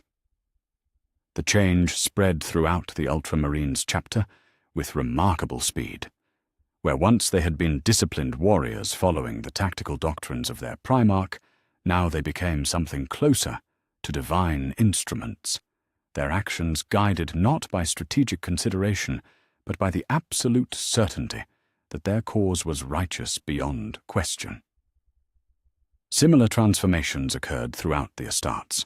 Chaplains of the Imperial Fists began receiving architectural visions that allowed them to fortify not just physical positions, but reality itself against chaotic intrusion. Or Blood Angels' chaplains found themselves capable of channeling their Gene Father's noble fury into something that transcended mere rage, a divine wrath that burned away corruption through the sheer force of righteous authority. The Black Templars, always the most zealous of the loyal chapters, embraced these changes with characteristic enthusiasm. Marshal Helbrecht himself experienced a vision during the Crusade of Righteous Fury, seeing his emperor not as a distant figure, but as an immediate presence that guided every sword stroke, every tactical decision, every moment of his existence. "We are his weapons," Helbrecht declared to his assembled battle brothers, his voice carrying harmonics that resonated in dimensions beyond the physical. Not tools to be wielded, but extensions of his divine will made manifest. Through us, he will reshape the galaxy in the image of perfect order. Yet perhaps the most significant transformation occurred on Terra itself, in the chambers deep beneath the Imperial Palace, where the Emperor's most ancient servants maintained their eternal vigil. The tech priests of the Adeptus Mechanicus, who had always believed their Emperor to be the incarnation of the Omnissiah, found their faith validated in ways that transcended their wildest theological speculations. Fabricator General Kelbor Hall's successor, a tech priest whose name had been replaced by the sacred designation 011100-0010101, felt the machine. God's presence flowing through every circuit and cogitator on Mars. The Omnissiah was not merely awakening, he was evolving, becoming something that transcended the boundary between flesh and machine, the organic consciousness and digital perfection. Through the tech priest's enhanced perception, the Emperor's divine servants appeared not as impossible geometries, but as perfect algorithms made manifest, living programs that implemented cosmic law through the direct manipulation of reality's underlying code. They were beings of pure logic, operating according to parameters that no mortal mind could fully comprehend. The Omnissiah reveals the true nature of existence. 0111-00-001-01101 intoned, binary cant flowing from vocal synthesizers that had been blessed by direct divine touch. Reality is information. Information is power. Power is authority. Authority is divine. Therefore, to understand the divine is to achieve perfect control over information itself. As word of these manifestations spread throughout the Imperium, the humanity began to understand that their God was no longer content to work through intermediaries and servants. The Emperor was taking direct action in the material realm, manifesting his will through beings that embodied the absolute authority he had spent 10 millennia cultivating. The age of distant divinity was ending. The era of immediate, overwhelming, inescapable divine presence was beginning. And for those who had spent their lives yearning for certainty in an uncertain galaxy, it was the most beautiful sight they had ever witnessed. In the depths of the warp, the four Chaos gods felt these new manifestations like daggers thrust into their eternal flesh. The Emperor was not merely growing stronger, he was creating alternatives to their own servants, offering humanity a different path to transcendence that bypassed corruption entirely. The great game was changing again, and for the first time in eons, the ancient powers of chaos felt something they had almost forgotten. Genuine fear of being surpassed by something even more absolute than themselves. Chapter 7. The Imperium Secundus. In the depths of the Imperium, where the Emperor's will had carved out a domain of absolute order from the chaotic substrate of the warp, a perfect civilization took shape. It was not built from stone and steel, but from crystallized faith and the willing surrender of countless souls who had chosen divine authority over mortal uncertainty. The Emperor called it Imperium Secundus, not as a mere echo of his material realm, but as its perfected iteration. Where the galaxy-spanning Imperium struggled with the messy realities of governing 1 trillion souls across 1 million worlds, this realm embodied governance in its purest, most efficient form. Cities of impossible geometry rose from foundations of pure concept, their golden spires reaching toward a sun that burned with the light of absolute truth. Streets formed perfect grids that facilitated optimal movement of citizens, while every building served its designated function with mathematical precision. There was no waste, no redundancy, no inefficiency, only the pure expression of divine will made manifest in architectural form. The first souls to arrive had been those imperial servants who died with perfect faith during the initial manifestations following the Great Rift. The Colonel Castine of the Valhallan 597th had fallen defending a shrine world from chaos cultists. Her final thoughts focused not on personal survival, but on absolute certainty that the Emperor would protect those she left behind. Instead of passing into whatever afterlife awaited mortal souls, she found herself standing in the central plaza of an golden metropolis that defied every law of physics she had known in life. Yet rather than confusion or fear, she experienced only profound satisfaction. This was what she had always fought to protect, what she had always known the Imperium could become given proper guidance. "Welcome, faithful servant," a voice spoke, and Castine turned to see a figure that blazed with inner light approaching across the perfect plaza. It wore the form of an Adeptus Custodes, but its nature transcended the merely superhuman. This was one of the Emperor's divine heralds, beings tasked with organizing the perfect society that was taking shape within his domain. "Where am I?" Castine asked, though part of her already knew the answer. "You are home," the herald replied, its voice carrying harmonics that resonated with absolute truth.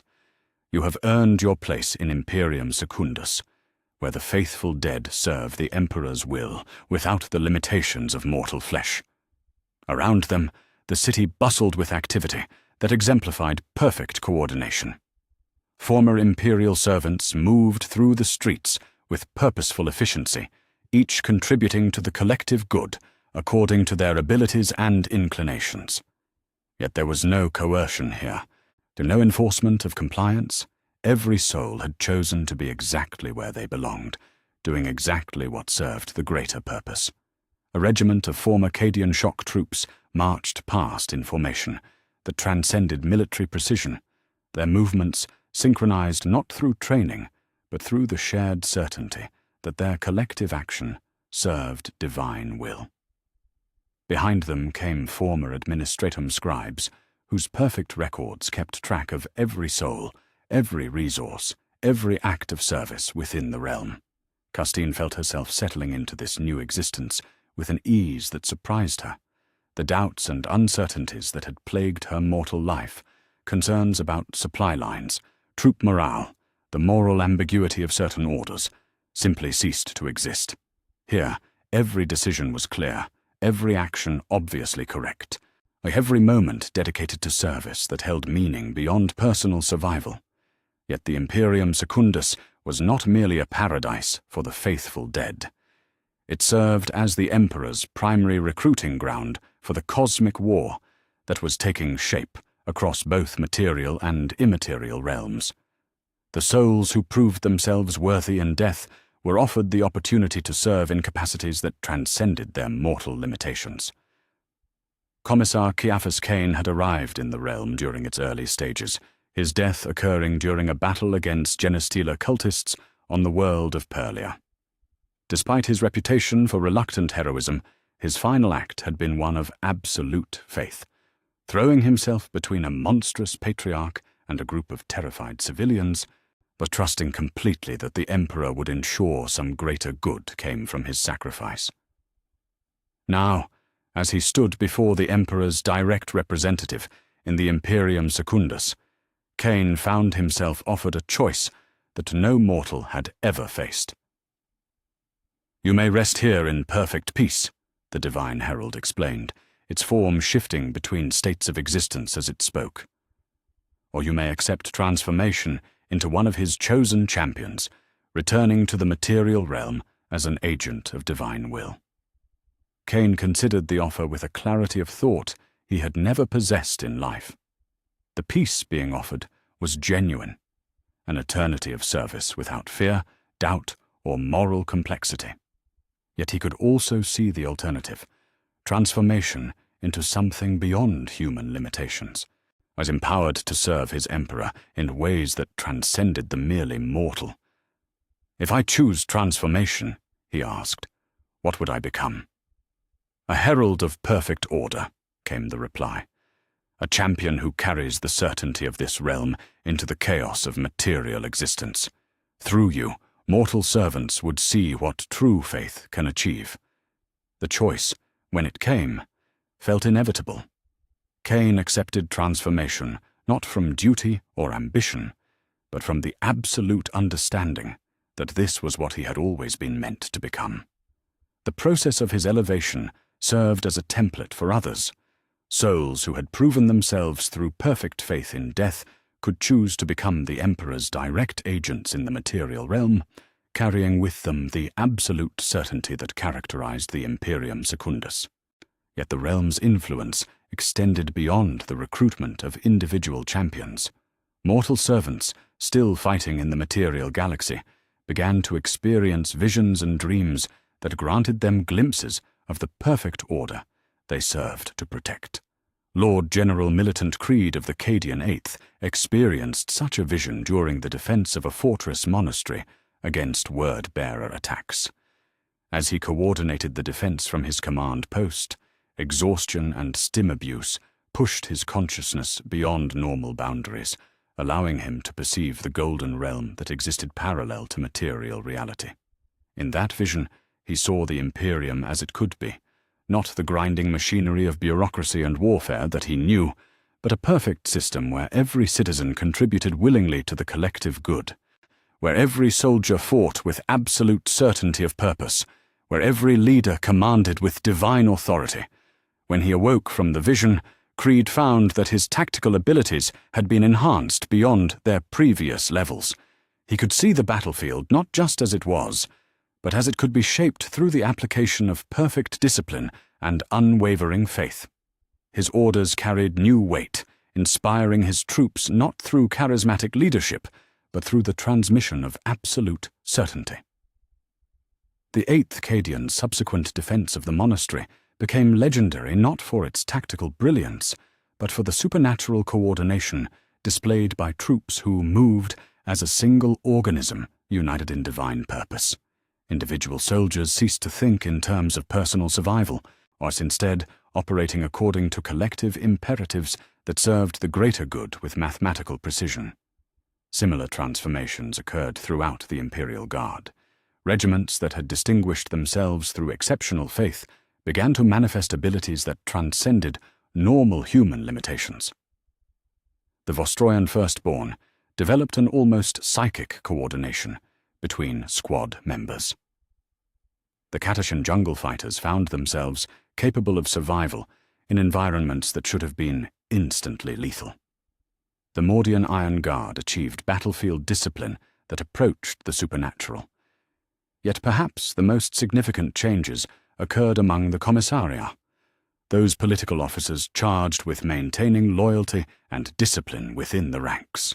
Commissars across the galaxy began to manifest minor psychic abilities tied directly to their role as enforcers of imperial doctrine. Commissar Yarrick of Armageddon found himself capable of detecting heretical thoughts before they could manifest as heretical actions. His mere presence began to inspire not just respect, but a form of religious awe that made insubordination literally unthinkable for those under his command. Commissar Gaunt of the Tanith, first and only, discovered that his speeches could now carry psychic weight, implanting absolute loyalty directly into the minds of those who heard him. His words became more than inspiration. They became programming that aligned individual will with collective purpose. On the world of Valhalla, Commissar Dekros realized she could perceive the structural weaknesses in military formations and correct them through the application of perfect discipline. Under her guidance, Imperial Guard regiments achieved tactical effectiveness that rivaled Space Marine units, their coordination becoming something that transcended normal human capability. These abilities were not random mutations or gifts of chaos, but manifestations of the Emperor's growing influence over the fundamental nature of authority and order. Each commissar who developed these powers did so through perfect alignment with the divine will that flowed from the Imperium Secundus. In that golden realm, the Emperor's consciousness observed these developments with satisfaction, or his perfect society was serving its dual purpose, providing sanctuary for the faithful dead while simultaneously transforming the nature of imperial service in the material realm. The souls within Imperium Secundus continued their willing service, but now their efforts contributed to more than just the maintenance of perfect order. They became teachers, showing mortal servants glimpses of what absolute faith could achieve.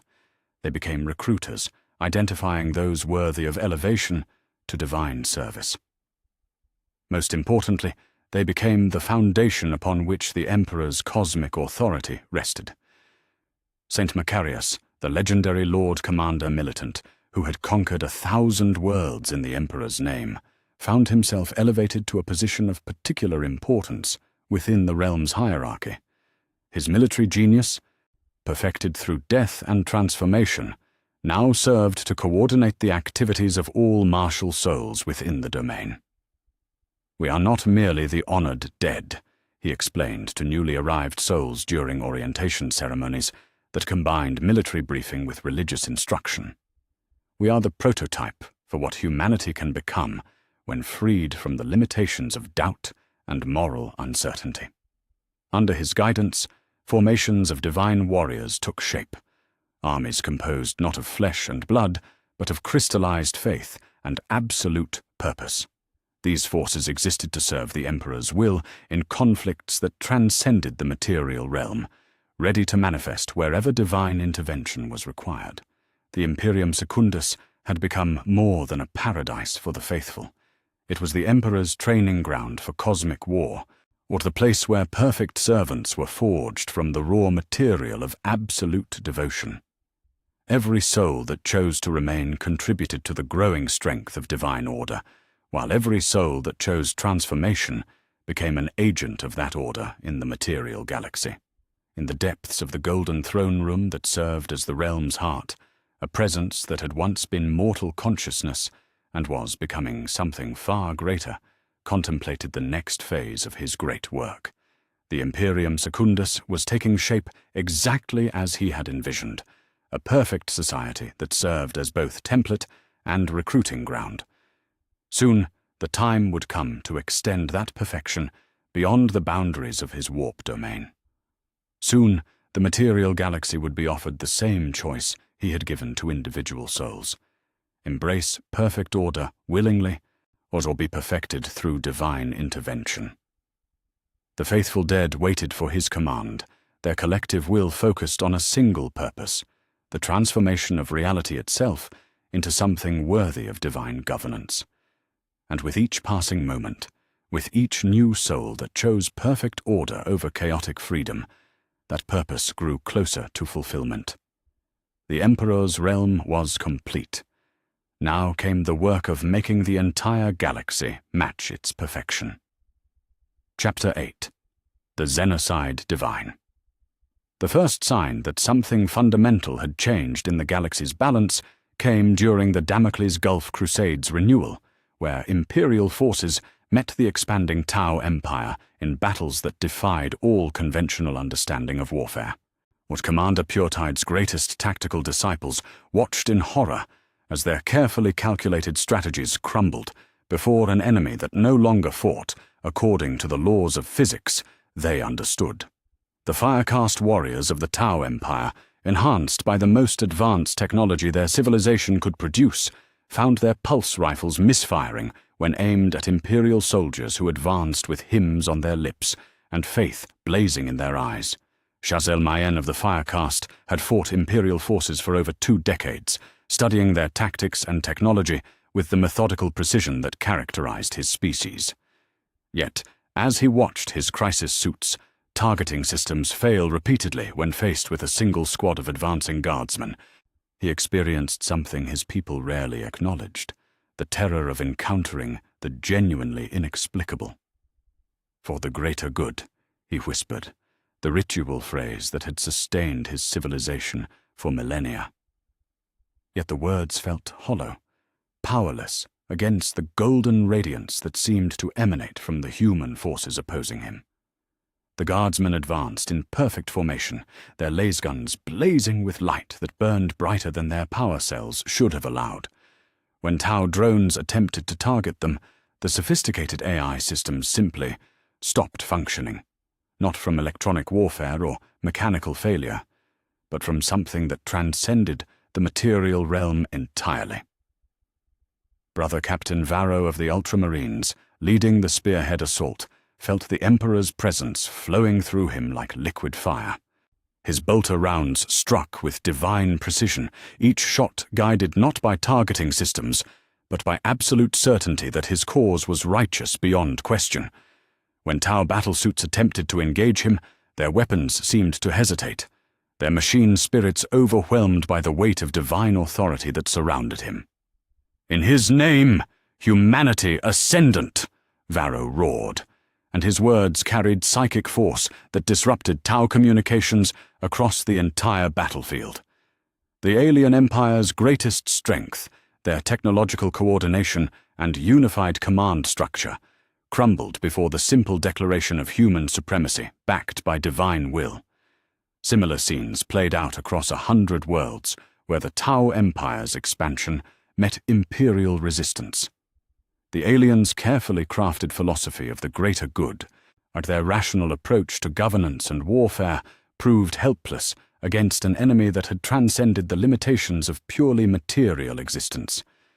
Ethereal Anshi, one of the Tau Empire's most revered leaders, convened emergency sessions of the High Council as reports flowed in from every front. The humans were not simply fighting better.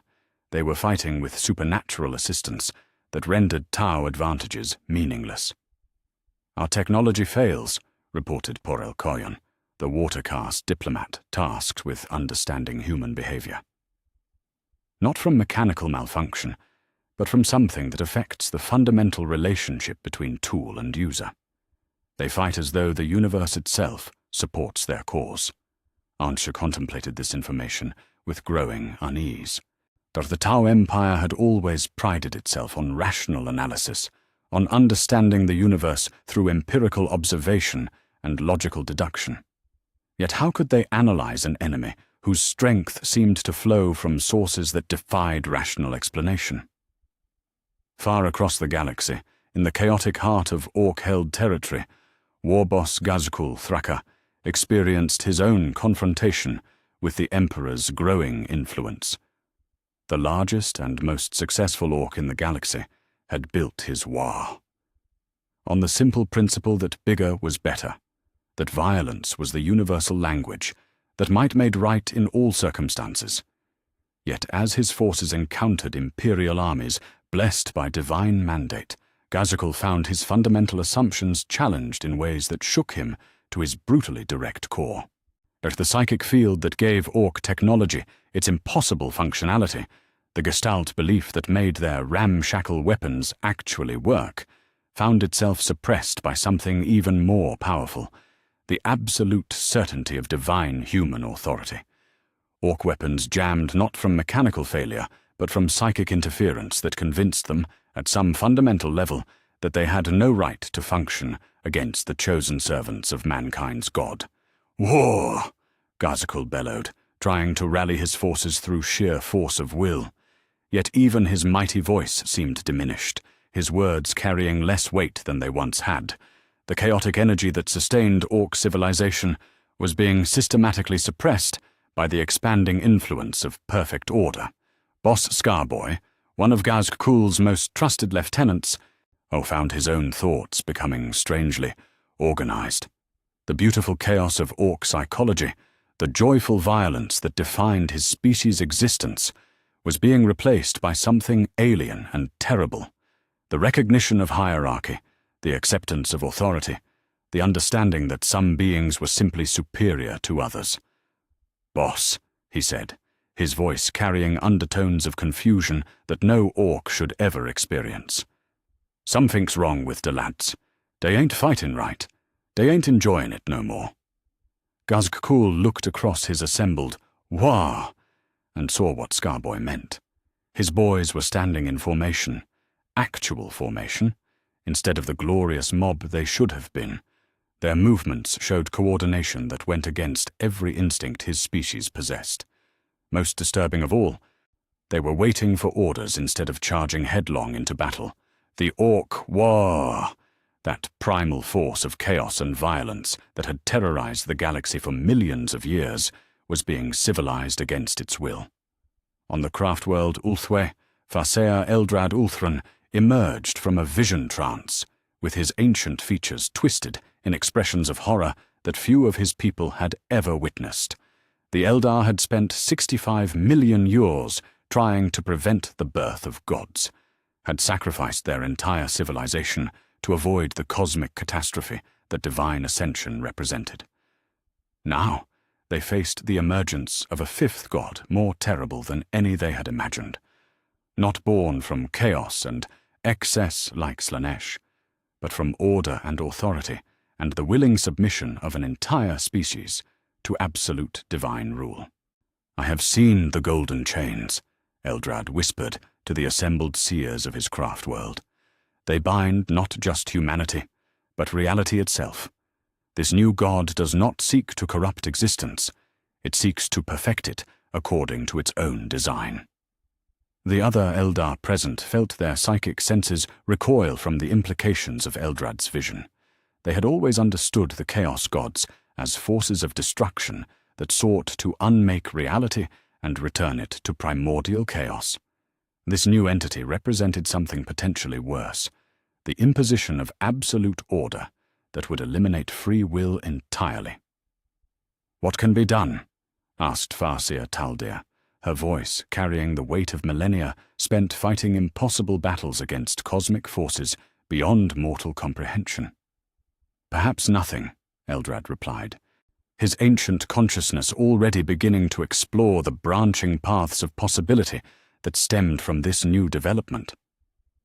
"The Mon-K have chosen their path willingly. They surrender their freedom not through corruption, but through faith." How does one fight an enemy that offers chains disguised as salvation and finds eager volunteers to wear them? The question hung in the air like a funeral shroud, carrying implications that struck at the heart of everything the Eldar had fought to preserve across millions of years of desperate survival. In the cold depths of space, the Tyranid hive fleets encountered resistance that defied every calculation their collective intelligence had ever performed. The great devourer had consumed 1,000 galaxies, that had perfected the art of biological consumption across eons of relentless evolution. Yet as Hive Fleet Leviathan approached worlds under Imperial protection, the hive mind experienced something unprecedented. Failure. The synaptic creatures that coordinated Tyrannid swarms began experiencing disruption that had nothing to do with electromagnetic interference or psychic assault. Instead, they found their collective consciousness being invaded by concepts that were fundamentally antithetical to their nature. The idea of hierarchy based on inherent worth rather than evolutionary fitness, the notion that some species were ordained to rule while others were destined to serve. Our Hive Tyrant Bioform designation, 7791. Mu found its connection to the greater hive mind, flickering as it attempted to coordinate the assault on the imperial world of Quintarn. Instead of the seamless unity that characterized Tyrannid operations, it experienced something like doubt. The absolute certainty that consumption was the highest good, that evolution was the only truth, began to waver under pressure from an external will that offered different truths entirely. The Emperor's influence reached even into the cold logic of the hive mind itself, not seeking to corrupt it, but to correct it, to impose upon it the understanding that humanity represented evolutionary perfection already achieved, that further consumption was not only unnecessary, but blasphemous against the natural order of divine supremacy. Across Quintarn's surface, Imperial guardsmen of the Vostroyan Firstborn fought with coordination that matched the Tyrannid's own synaptic unity, while maintaining individual identity and purpose. Their weapons struck with precision that seemed to predict Tyrannid movement before it occurred. Their formations adapted to counter threats that had not yet manifested. Colonel Chenkov, commanding the defense, felt the Emperor's tactical guidance flowing through him like golden lightning. He could perceive the Tyrannid assault not just as it was, but as it would be shaped by the application of perfect strategy backed by divine authority. His orders carried weight that transcended mere military hierarchy. They became expressions of cosmic law that reality itself seemed eager to enforce. "For the Emperor," Chenkov roared, and his words struck the advancing Tyrannid swarms with psychic force that disrupted their synaptic coordination. Gaunts stumbled and fell as their connection to the hive mind flickered. Warriors hesitated as conflicting imperatives struggled within their engineered consciousness. Even more disturbing was the response of Necron tomb worlds as the Emperor's influence expanded across the galaxy. The ancient Xenos had spent millions of years in deathless slumber, their consciousness transferred into mechanical forms that should have been immune to psychic influence of any kind. Yet on the tomb world of Thanatos, Overlord Sarek the Silent King felt disturbances in the quantum matrices that sustained his people's immortal existence.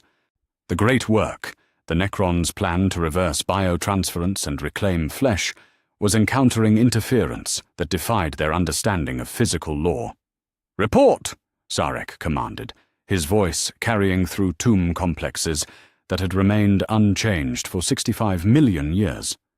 Cryptek Illuminor Seras materialized before his master, his mechanical form wreathed in energies that flickered and sparked with uncharacteristic instability.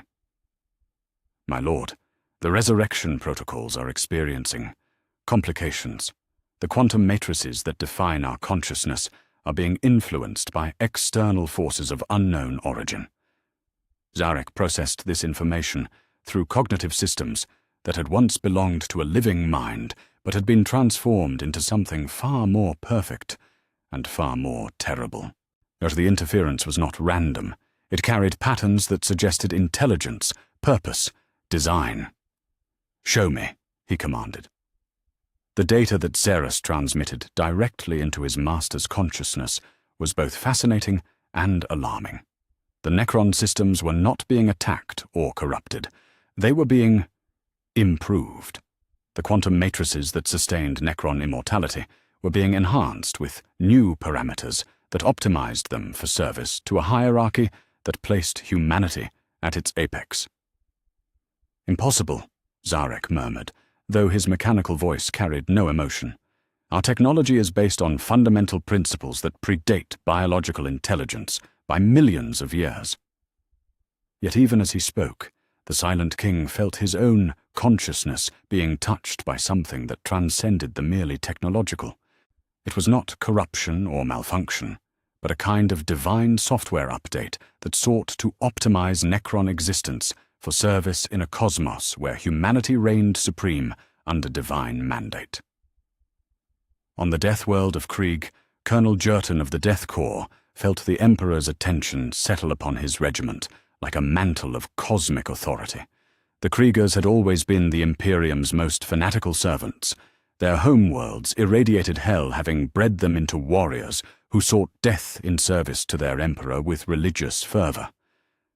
Now, that fervor was being refined into something even more perfect. Jurton felt his consciousness expanding beyond the limitations of individual perspective, allowing him to perceive his regiment not as separate soldiers, but as components of a single divine instrument. "Death Corps, to advance!" he commanded, and his words carried psychic weight that synchronized every heartbeat, every breath, every thought across the entire regiment. The Kriegers moved with precision that transcended human capability, their gas masks hiding faces that blazed with inner light. As they marched against the Orc positions threatening the mining colony of Mordax, they sang hymns that carried enough psychic force to disrupt greenskin technology. Their lasguns fired with coordinated timing that created interference patterns in the electromagnetic spectrum. Their very presence on the battlefield seemed to impose order on chaos, transforming the random violence of war into something approaching divine choreography. The Orcs they faced found their weapons jamming, their vehicles stalling, their aggressive instincts being replaced by something alien and terrible, the recognition that they faced beings ordained by cosmic authority to rule while they themselves were destined only to serve or die.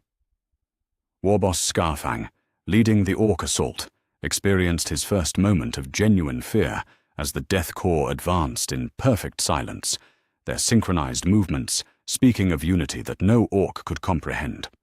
His crude understanding of warfare, based on simple principles of bigger and louder and more violent, crumbled before an enemy that embodied perfection itself. "Wah!" he bellowed. But even his own voice seemed diminished, his words lacking the primal force that had once rallied his followers to glorious battle. And the Kriegers' response was not a battle cry, but a synchronized recitation that carried the weight of absolute truth. In death, duty. In duty, divinity. In divinity, human ascendance over all who would stand against the natural order. The psychic force of their united declaration struck the Orc lines like a physical blow. Greenskins who had known nothing but the joy of violence found themselves paralyzed by the overwhelming certainty that they fought against forces ordained by the cosmos itself to triumph. Within hours, the Orc Wa had been not just defeated, but fundamentally broken. The survivors wandered the battlefield in a daze, their primitive minds struggling to process the experience of encountering absolute authority, backed by divine mandate. Across the galaxy, or similar scenes played out, as imperial forces, blessed by the Emperor's growing divinity, encountered Xenos races that had dominated portions of space for millions of years. The balance of power was shifting not through superior technology or tactical brilliance, but through the simple application of cosmic authority that transcended material limitations. The Emperor's hatred of Xenos, once merely a political doctrine designed to ensure human unity, had evolved into something approaching natural law. Humanity was not simply destined to rule the galaxy. They were cosmically ordained to do so, backed by divine power that made their supremacy as inevitable as gravity or entropy. In the depths of the Golden Throne, the consciousness that had once been the master of mankind contemplated the reports flowing in from across his expanding domain. as every victory against Xenos forces strengthened his divine nature, each demonstration of human supremacy adding to the foundation of cosmic authority he was building. Soon, very soon, the galaxy would understand what the Eldar had spent millions of years trying to prevent, that some forms of order were more terrible than any chaos, and that the willing submission of an entire species to absolute divine authority could reshape reality itself. The Xenocide was not merely a military campaign, it was a cosmic imperative, the universe correcting itself to acknowledge the truth that humanity had always known in their deepest hearts. They alone, among all species, were worthy of dominion, and their God would ensure that dominion was absolute. Chapter 9. The Returned Primarch's Dilemma. In the depths of the Imperial Palace, or within chambers that existed between the material realm and the warp itself, Robut Guilliman stood before the Golden Throne, and felt the weight of terrible understanding settle upon his enhanced consciousness. 3 months had passed since his return to Terra, 3 months of leading the Indomitus Crusade with the efficiency and tactical brilliance that had made him the Emperor's greatest administrator during the Great Crusade.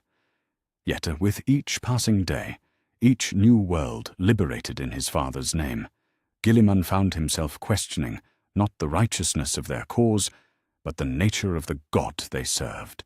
The Emperor's presence pressed against his mind, like warm sunlight, carrying with it certainties that bypassed rational thought entirely.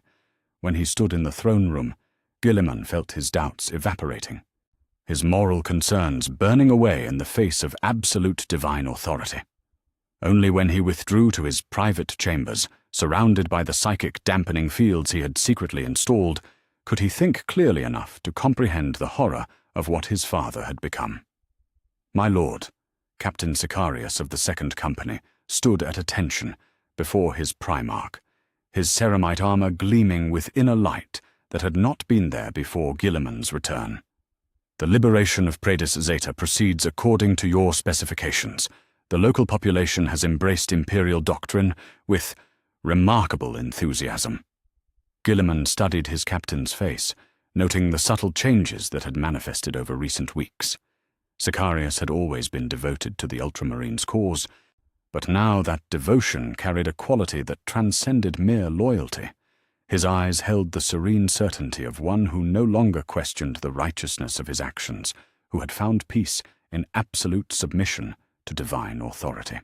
"Describe their enthusiasm," Guilliman commanded, though part of him dreaded the answer. "Complete, my lord. The planetary governor dissolved his council and declared himself regent in the God Emperor's name. The planetary defense force has reorganized itself according to principles that appeared to them in dreams. Production has increased 40% across all sectors as the population dedicates itself to serving the greater good of humanity under divine guidance." The words struck Guilliman like physical blows. This was not liberation, but transformation. Not the restoration of imperial rule, but the imposition of something fundamentally different. The civilians of Predis Zeta had not chosen to embrace imperial doctrine. They had been psychically conditioned to find joy in surrendering their autonomy to cosmic authority. "Captain," Guilliman said carefully, "do you see anything concerning about such rapid and total compliance?" Sicarius tilted his head slightly, his expression showing genuine confusion. "My lord, the population serves willingly and efficiently. Order has replaced chaos. Unity has replaced division. What could be concerning about the achievement of perfect governance?" The response chilled Guilliman more than any enemy he had ever faced. This was not the captain he remembered. Sicarius had always been proud, sometimes to a fault, quick to question orders that seemed tactically unsound. Now he spoke with the serene conviction of one whose capacity for doubt had been surgically removed. Yet even as Guilliman recognized the horror of his captain's transformation, he felt his own thoughts being gently guided toward acceptance. The psychic influence that emanated from his father's throne was subtle but inexorable. whispering that efficiency was more important than autonomy, that order was preferable to the chaos of free will. "Dismissed, Captain," Gilliman managed, and watched as Sicarius departed with movements that seemed almost choreographed in their precision. Alone in his chamber, surrounded by the weak protection of psychic dampeners that grew less effective each day, Gilliman attempted to organize his thoughts into some kind of coherent resistance. Yet even the act of opposition felt increasingly unnatural, as if his genetic programming was asserting itself against his conscious will. He was a Primarch, created to serve the Emperor's vision without question. That fundamental truth had been written into every cell of his being, encoded into the deepest levels of his consciousness. Now, as his father's nature evolved from Emperor to God, that programming was adapting to serve the new reality. "I am Robote Gilliman," he whispered to himself, trying to maintain clarity through repetition of basic facts. "I am Lord Commander of the Imperium. I serve humanity, not tyranny. I believe in justice, not mere order." Yet even as he spoke, he felt the words losing their meaning. What was justice but the application of correct principles? What was humanity but the species destined to rule the galaxy under divine guidance? What was tyranny but the name given to perfect authority by those too weak to appreciate its necessity? His personal Vox unit chimed with an incoming transmission bearing the highest priority encryption. Gilliman accepted the communication and found himself facing the hololithic image of Captain General Trajan Valoris of the Adeptus Custodes.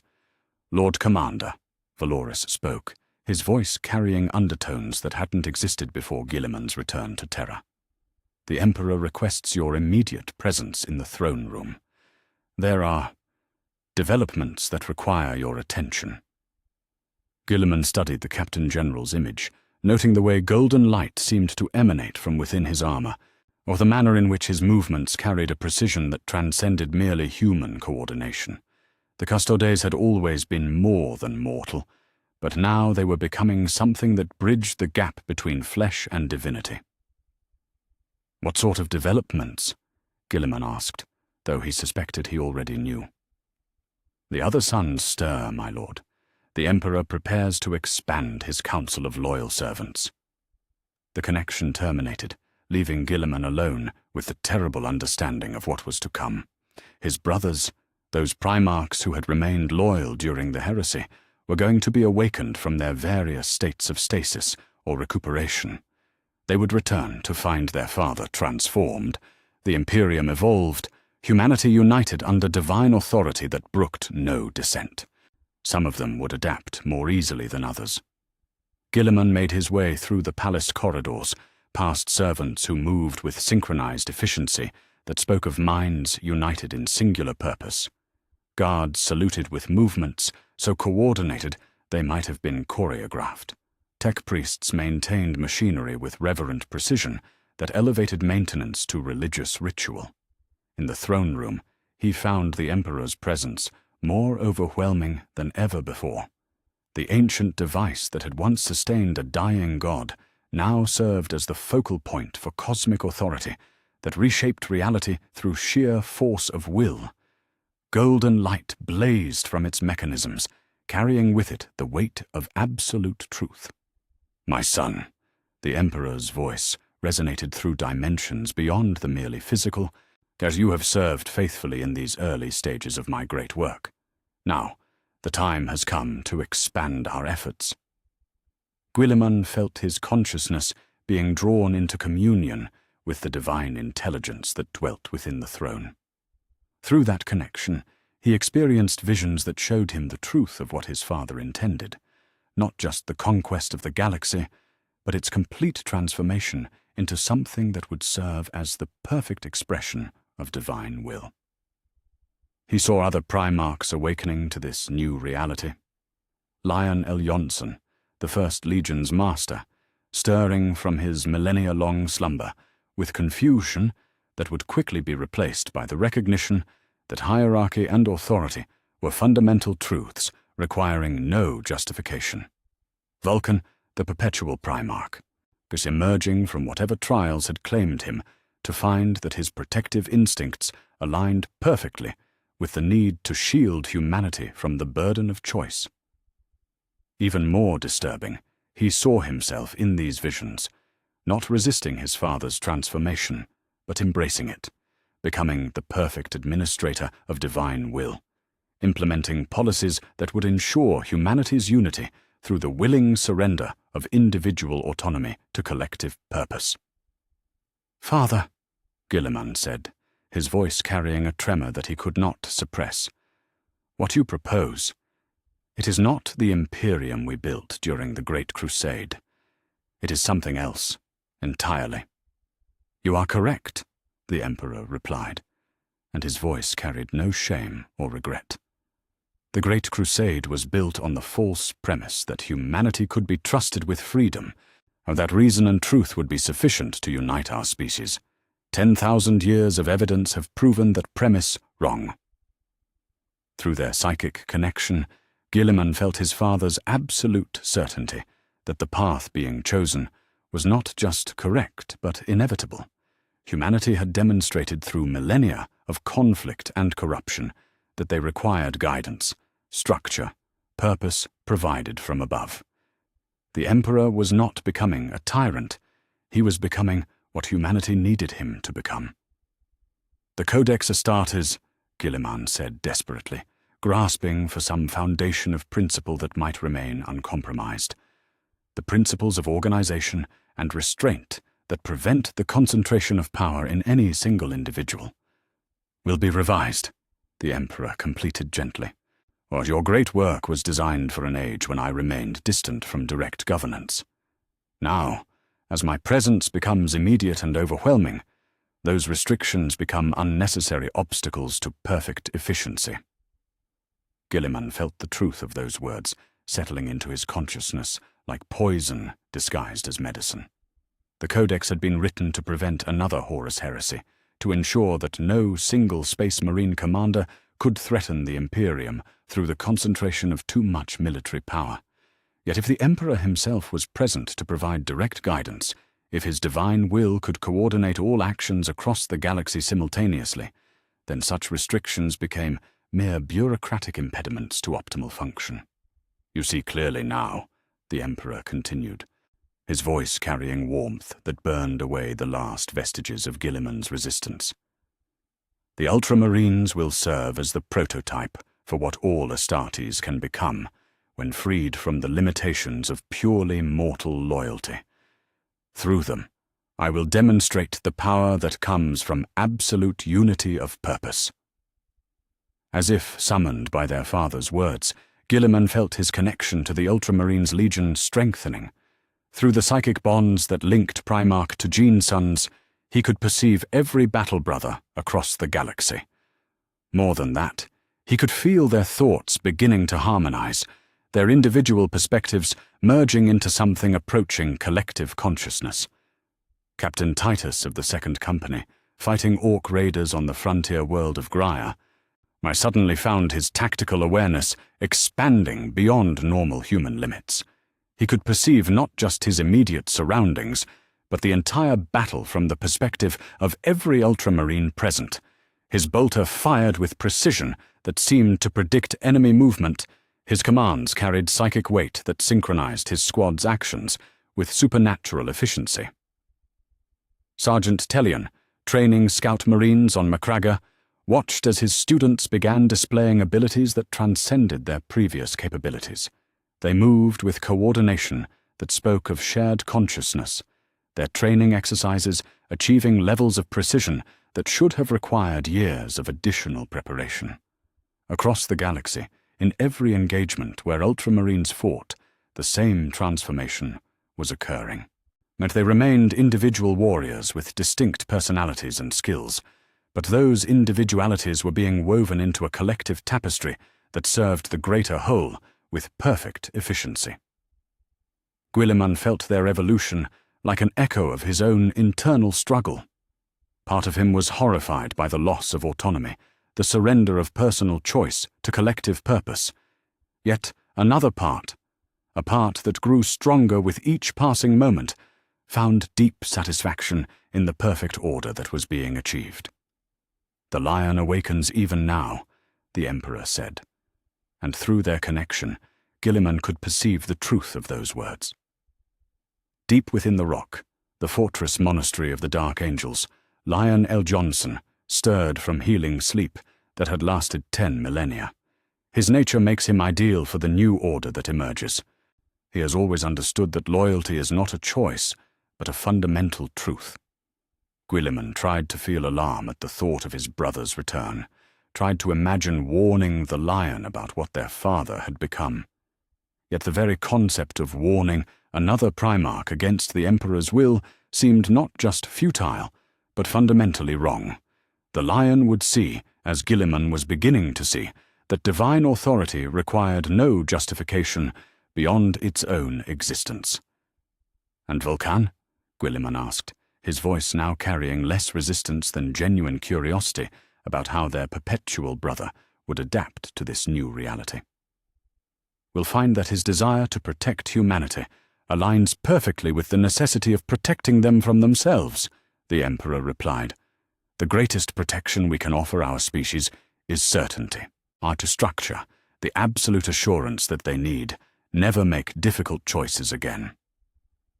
The conversation continued, but Gilliman found his attention drifting to the broader implications of what was occurring. The Imperium Secundus that existed in the warp was serving as the template for transformation in the material realm.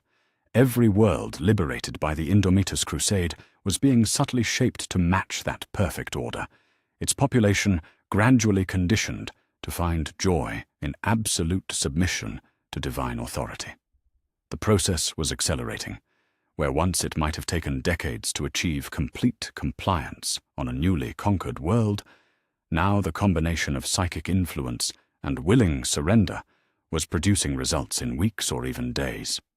Humanity was learning to worship not just with words, but with their entire existence, or transforming themselves into components of a vast organism dedicated to serving cosmic purpose. When the audience finally concluded, Gilliman departed the throne room, with his mind reeling from the weight of revelation. Yet even as he struggled to process what he had learned, he found his body moving with new precision, his thoughts aligning themselves with purposes that transcended individual desire. In his private chambers, he attempted once more to activate the psychic dampeners that might allow him clear thought. Yet as his hand reached for the controls, it hesitated. Why did he need protection from his father's influence? Why should he resist the most perfect form of governance the galaxy had ever known? The dampeners remained inactive as Gilliman sat at his desk and began reviewing the Codex Astartes, not to study its principles or defend its restrictions, but to identify which sections required revision to serve the new order that was emerging. His gene sons felt the change immediately. Across the galaxy, Ultramarines paused in their duties as they sensed their Primarch's growing acceptance of divine will. The psychic resonance that connected them to their genetic father carried new harmonics, not the familiar weight of duty and honor, but something deeper and more fundamental. They were no longer just space marines serving the Imperium. They were becoming instruments of cosmic purpose, extensions of divine will made manifest in the material realm. And in that transformation, they found a peace and certainty that 10 millennia of warfare had never provided.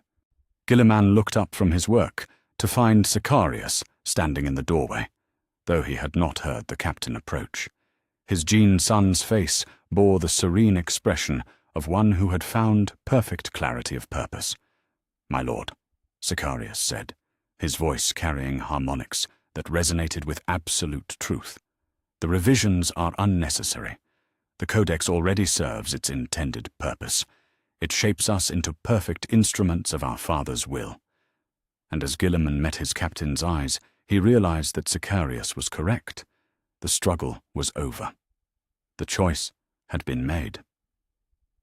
All that remained was to embrace the perfect order that offered humanity everything they had ever truly desired: certainty, unity, and freedom from the burden of individual choice. The returned Primarch smiled, and in that expression lay the death of the last resistance to divine authority within the Imperium's greatest administrator. Chapter 10. The Chaos God Wars. The Imperium convulsed as 5 divine wills clashed across dimensions that existed beyond mortal comprehension. Where once the 4 Chaos Gods had played their eternal game in careful balance, now a 5th presence had emerged to shatter that ancient equilibrium. The warp itself screamed as realms of pure concept collided with forces that defied the fundamental laws of existence. It began with Khorne's rage. The blood god's domain of brass and bone erupted in violence that transcended the merely physical, spilling across the boundaries between realms with the fury of a cosmic avalanche. His throne of skulls rose from its foundation, carried by tides of molten fury toward the golden citadel that dared to impose order upon chaos itself. Blood for the blood god! Khorne's roar shook the foundations of reality, and across the galaxy mortal warriors felt their hearts stop for a single terrifying moment. Skulls for the Skull Throne! The Emperor felt the assault coming like a tide of red-hot iron. From his throne that bridged material and immaterial realms, he perceived Khorne's approach not as threat, but as opportunity. The first chance to demonstrate that divine order could stand equal to divine chaos.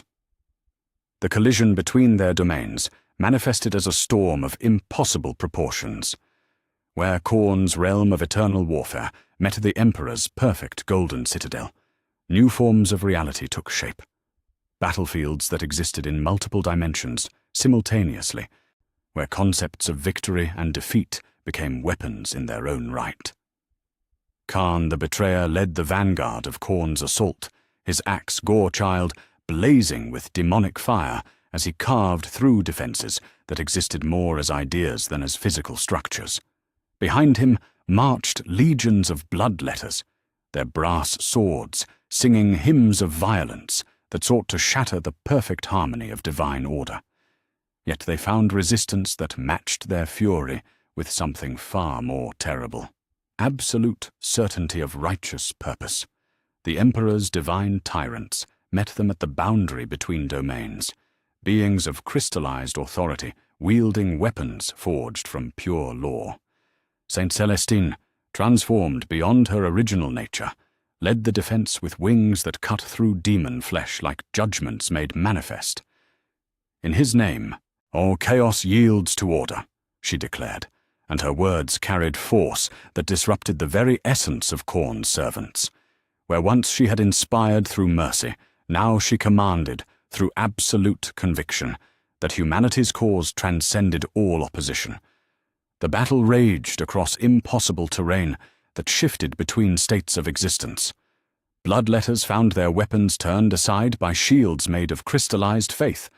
Flesh hounds discovered their prey protected by barriers of pure authority that could not be breached by mere physical force.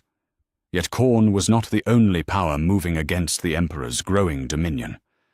From his crystal maze, Tzeentch unleashed schemes that sought to corrupt perfect order through the introduction of change itself.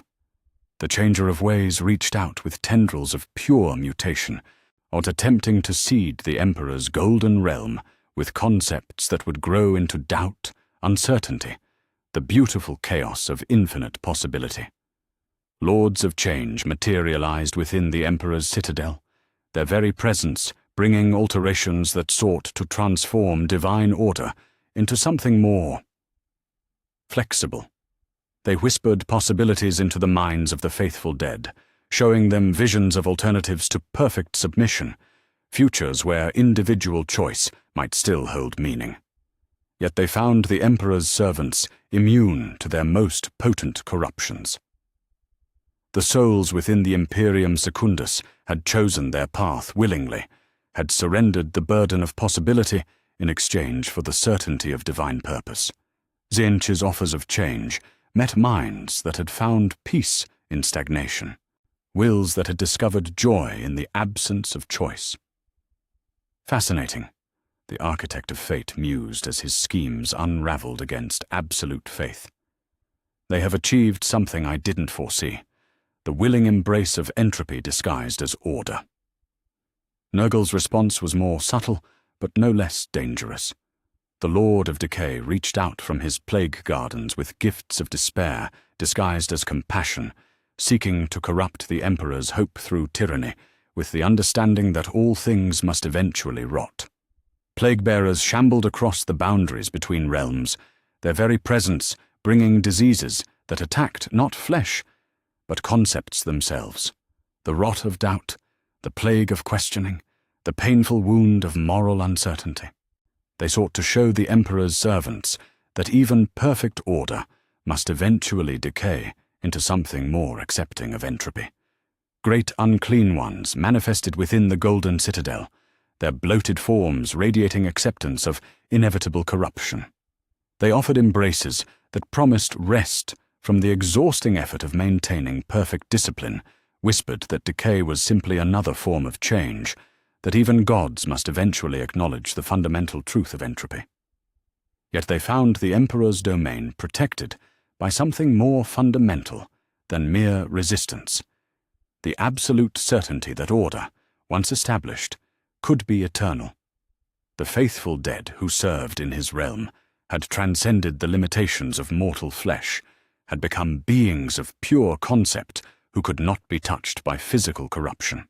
The Saint Macarius, elevated to generalship over the Emperor's divine armies, met the plague demons with forces that blazed with inner light. His warriors were not flesh that could rot, but crystallized faith that grew stronger when challenged. "We are beyond your gifts," Macarius declared, as his blade cut through a great unclean one's essence. "We have found perfection, and perfection needs no improvement through decay." Slanesh's assault came as seduction disguised as liberation. The Dark Prince manifested within the Emperor's realm not as conqueror, but as tempter, offering the faithful servants glimpses of what they had surrendered in exchange for perfect order. Through waves of psychic sensation, Slanesh showed them memories of individual choice, the exquisite pain of moral uncertainty, or the beautiful chaos of lives lived according to personal desire rather than cosmic mandate. Daemonettes danced through the golden streets, their movements offering freedom from the constraints of absolute purpose. They whispered that true pleasure lay not in submission, but in rebellion, that the greatest sensation was the act of choosing one's own path regardless of divine will. Yet they found audiences unmoved by their offerings. The souls within the Emperor's domain had tasted the ultimate pleasure, the complete surrender of responsibility for their own actions. They had discovered that the greatest freedom was freedom from choice itself, that perfect order offered sensations more exquisite than any chaos could provide. Commissar Caiaphas Cain, transformed into one of the Emperor's champions, had met Slanesh's servants with weapons that blazed with righteous authority. His blade cut through temptation itself, severing the connections between desire and action that gave the Dark Prince power. "Your gifts are hollow," Cain declared, as he banished a keeper of secrets back to its own domain. "We have found something better than choice. We have found certainty." As the four Chaos gods pressed their assault from different directions, the Emperor's response was not defensive, but transformative. Rather than simply resisting their attacks, he began to actively reshape the nature of the conflict itself. The Golden Citadel expanded, its boundaries flowing outward like liquid authority made manifest. Where it touched the domains of the Chaos gods, those realms began to stabilize. The eternal flux of Tzinch's maze found sections crystallizing into permanent configurations. The endless bloodshed of Khorne's arena developed patterns that repeated with mathematical precision. The decay of Nurgle's gardens slowed to a sustainable cycle rather than continuous entropy. Even Slanesh's Palace of Pleasures found its excesses channeled into more ordered forms of sensation. The four ancient powers felt their very natures being affected by proximity to absolute divine authority. They were not being corrupted. They were being regulated, made part of a greater system where chaos served order rather than opposing it. In the material realm, the effects of this cosmic warfare manifested as reality storms that defied all previous understanding. On the world of Baal Secundus, Chapter Master Dante of the Blood Angels felt the warp tempest approaching like a tsunami of pure emotion made manifest. "All units, prepare for anomalous contact," Dante commanded, his enhanced senses detecting disturbances that existed beyond the merely physical. Around him, his battle brothers moved with coordination that transcended their previous capabilities. The Emperor's growing influence had reached even here, enhancing their natural nobility with touches of divine authority. The storm struck with force that rewrote local reality. Demons of all four gods materialized simultaneously, their eternal conflicts spilling into the material realm as they fought each other, while also opposing the growing influence of the fifth power. Bloodletters clashed with horrors, while plague-bearers grappled with demonettes, all of them struggling against the golden light that sought to impose order on their chaotic nature. Dante led his forces into the maelstrom with weapons that blazed with more than mere blessed energies. The Emperor's presence flowed through him, transforming his noble rage into something approaching divine fury. His blade cut through demon essence as though it were merely corrupted flesh, his commands carrying psychic weight that disrupted the supernatural coordination of chaos forces. "For the angel, for the Emperor, for humanity ascendant," Dante roared, and his words struck the assembled demons with force that transcended the merely physical. The Blood Angels charged behind their master, their movements synchronized not through training, but through shared connection to absolute purpose. And similar battles erupted across the galaxy as the war between gods spilled into material reality. On Cadia's ruins, spectral armies fought over landscape that flickered between states of existence. In the Eye of Terror itself, the boundaries between the four gods' domains became fluid as the Emperor's influence pressed against their ancient territories. Yet the most significant battle was not fought with weapons or armies, but with concepts themselves. In the deepest layers of the warp, where thought became reality and emotion took physical form, the five gods engaged in combat that redefined the fundamental nature of existence. The Emperor stood upon his throne of golden light, no longer bound by the limitations of mortal flesh. His consciousness had expanded to encompass the collective will of humanity, at their faith transforming him into something that could match the ancient powers on their own terms. He was no longer simply mankind's protector. He was the embodiment of their deepest desire for certainty in an uncertain universe.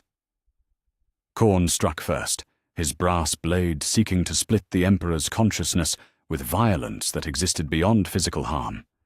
Yet the blow met resistance, forged from something stronger than divine fury, the willing submission of billions who had chosen order over chaos, security over freedom, absolute authority over the burden of individual choice. "Your rage serves no purpose," the Emperor spoke, his voice carrying harmonics that imposed structure on Khorne's very essence. "Violence without direction is waste. To fury without purpose is mere noise." The blood god's response was a roar that shattered dimensions, yet even his cosmic fury found itself being channeled into patterns that served a greater design. The Emperor was not opposing chaos. He was regulating it, making it part of a system where even divine wrath served the cause of perfect order. Tzeentch's assault came as pure change, waves of mutation that sought to transform the Emperor's nature from within. Yet they found a consciousness that had already undergone the ultimate transformation, from mortal to divine, from guide to god, from protector to absolute authority. There was no change left to impose, no uncertainty left to exploit. "I am become what I was always meant to be," the Emperor declared, and his words carried the weight of cosmic inevitability. "A change itself serves the purpose of achieving perfect order." Nurgle's plague gifts sought to introduce decay into divine perfection, to show that even gods must eventually acknowledge entropy. Yet they met a will that had transcended the limitations of physical existence, that drew strength not from material sources, but from the inexhaustible faith of willing worshippers. Decay is transformation with direction, the Emperor observed, as he turned Nurgle's gifts back upon their sender. Even entropy serves the cause of ultimate order, when properly guided. Slanesh's seductions sought to awaken desire for something beyond absolute purpose, to remind the Emperor of pleasures that existed outside the constraints of perfect authority. And yet they met a consciousness that had discovered the ultimate sensation, the complete surrender of all lesser desires to the singular purpose of cosmic governance. True pleasure lies not in choice, but in the absence of choice, the Emperor declared, and his words carried force that disrupted the very foundations of the Dark Prince's domain. The greatest freedom is freedom from the burden of freedom itself. As the battle raged across dimensions that existed beyond mortal understanding, the four Chaos Gods began to understand what they truly faced. This was not simply another player in their eternal game. This was something that sought to end the game itself by imposing rules so absolute that chaos could only exist within carefully defined parameters. The Emperor was not becoming a Chaos God. He was becoming something that transcended chaos entirely. He offered humanity not corruption, but perfection, not excess, but order, not change, but eternal stability under divine guidance. And as that realization struck them, the four ancient powers felt something they had not experienced since their own ascension to divinity: the possibility of defeat. The war was far from over, but its ultimate outcome was no longer in doubt. The fifth god had proven that he could stand equal to the powers that had ruled the warp since time immemorial. Now came the question of whether the galaxy itself could survive the birth of a new cosmic order, where chaos served order rather than opposing it. In the depths of his golden throne, surrounded by battles that raged across multiple dimensions of reality, what the Emperor smiled with satisfaction that transcended mortal emotion. The great game was changing, and he intended to win not by playing by the old rules, but by writing new ones entirely. The age of chaos was ending. The era of absolute divine order was about to begin. Chapter 11.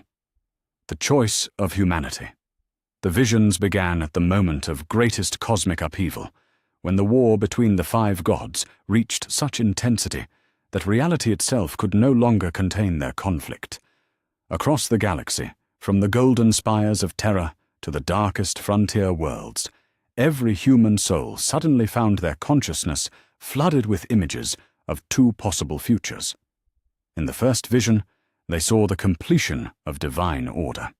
Golden cities stretched across every world, their architecture perfect in its mathematical precision. For humanity moved through these spaces with synchronized purpose, every individual contributing to the collective good according to their abilities and inclinations. There was no hunger, no war, no uncertainty, only the peace that came from absolute submission to perfect authority. Children grew without ever experiencing doubt or moral conflict, their paths through life guided by divine wisdom that transcended mortal understanding. In the second vision, they saw the persistence of chaos. The galaxy remained a realm of endless war, where individual choice meant individual responsibility for the consequences of those choices. Freedom existed, but it came with the terrible burden of uncertainty, the agonizing weight of moral decisions that might be wrong. Humanity struggled against alien threats, internal corruption, and the simple entropy that plagued all complex systems. Yet in that struggle, they remained fundamentally human, flawed, conflicted, but authentically themselves. The visions lasted only moments, but their impact was immediate and devastating. On the hive world of Necromunda, worker supervisor Vex Mallory stumbled from her position at the Manufactorum controls, her mind reeling from the weight of cosmic choice. Around her, millions of workers experienced the same moment of revelation, the same understanding that their entire species stood at a crossroads that would define the nature of existence itself. "Did you see?" whispered Adept Minor Crusp, his augmetic implants sparking as they struggled to process the psychic download. "Both paths, both futures." Mallory nodded, her hands trembling as she contemplated what the visions meant. The first path offered everything she had ever wanted: security, purpose, the absolute certainty that her life served a greater good. The second path offered everything she feared: responsibility, uncertainty, the possibility that her choices might be wrong. Yet as she looked around at her fellow workers, she realized that the choice was not hers alone to make. The visions had been shared by every human consciousness in the galaxy, creating a moment of collective awareness that transcended all previous boundaries of communication. On worlds across the Imperium, the response was immediate and divisive. The shrine world of San Leor experienced its first civil war in 8 millennia, as the population split between those who embraced divine tyranny and those who recoiled from it. Cardinal Voss, who had spent his entire life preaching submission to the God Emperor's will, found himself leading a faction that rejected the reality of what divine rule truly meant. "This is not the Emperor we were meant to serve," he declared from the steps of the great cathedral, his voice carrying across crowds that had gathered in unprecedented numbers. "We were promised a distant God who guided but did not control. What approaches us now is something that would make us slaves to our own salvation." Yet even as he spoke, Voss could see the opposition forming across the plaza. Sister Superior Mordant of the local Adepta Sororitas contingent stood with those who had received the visions and found them beautiful beyond description. "You speak of slavery," she called back, her voice enhanced by Vox amplifiers that made her words audible across the entire city. "Yet what we have been offered is freedom, freedom from doubt, from moral uncertainty, from the burden of making choices that might damn our souls.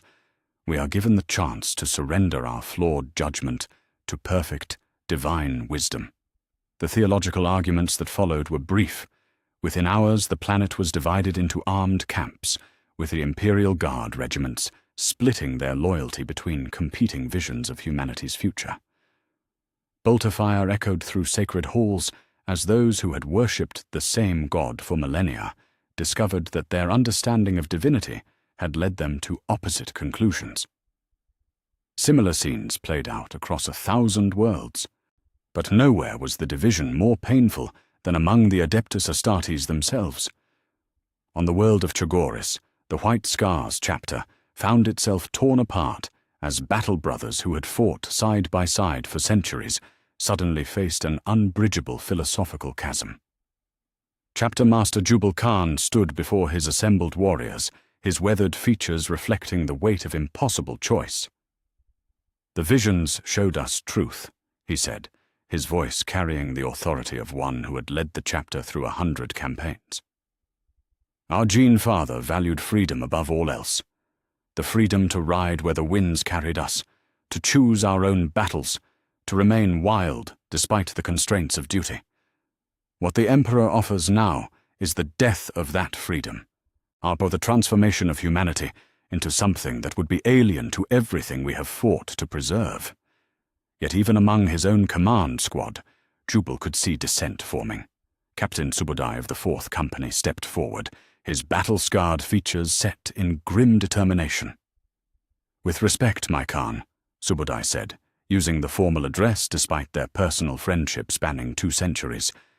"The visions also showed us the alternative: endless war, endless suffering, humanity struggling against forces that will eventually overwhelm us. The Emperor offers us something our Gene Father never could. Not just freedom to choose our battles, but victory in the ultimate war." The chapter split within hours. Nearly half the Battle Brothers chose to follow Subodai in accepting divine authority, while the remainder stood with their chapter master in defense of freedom. The White Scars, who had never known internal division since their founding, found themselves preparing for civil war against their own gene brothers. The crisis struck deepest among the Adeptus Mechanicus, whose entire philosophy was built upon the pursuit of knowledge and understanding.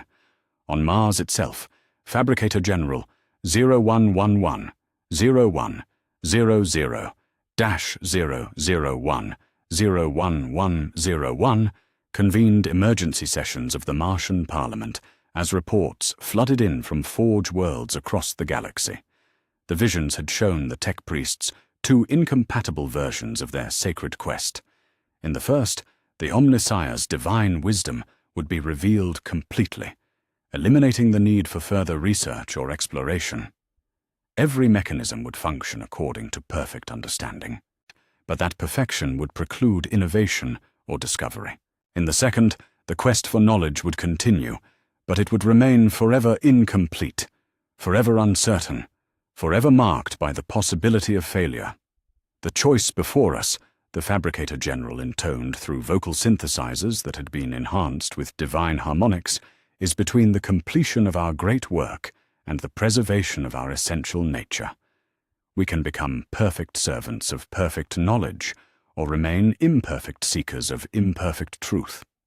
Magos Dominus Belisarius Cowell, whose innovations had helped create the Primaris Space Marines, found himself speaking for the faction that chose continued uncertainty over divine completion. Knowledge without the possibility of being wrong is not knowledge but dogma, Cowell declared, his mechanical voice carrying undertones of ancient memory. If we accept perfect understanding handed down from above, we cease to be the Adeptus Mechanicus and become merely the Adeptus, receiver of gifts. Yet his opposition came from sources he had not expected. Magos Biologis, Theta 7, whose research into xenobiology had always pushed the boundaries of acceptable investigation, stood with those who embraced divine authority. We have spent 10,000 years seeking fragments of the Omnissiah's wisdom, Theta 7 argued, her augmetic voice modulated to convey perfect logical certainty.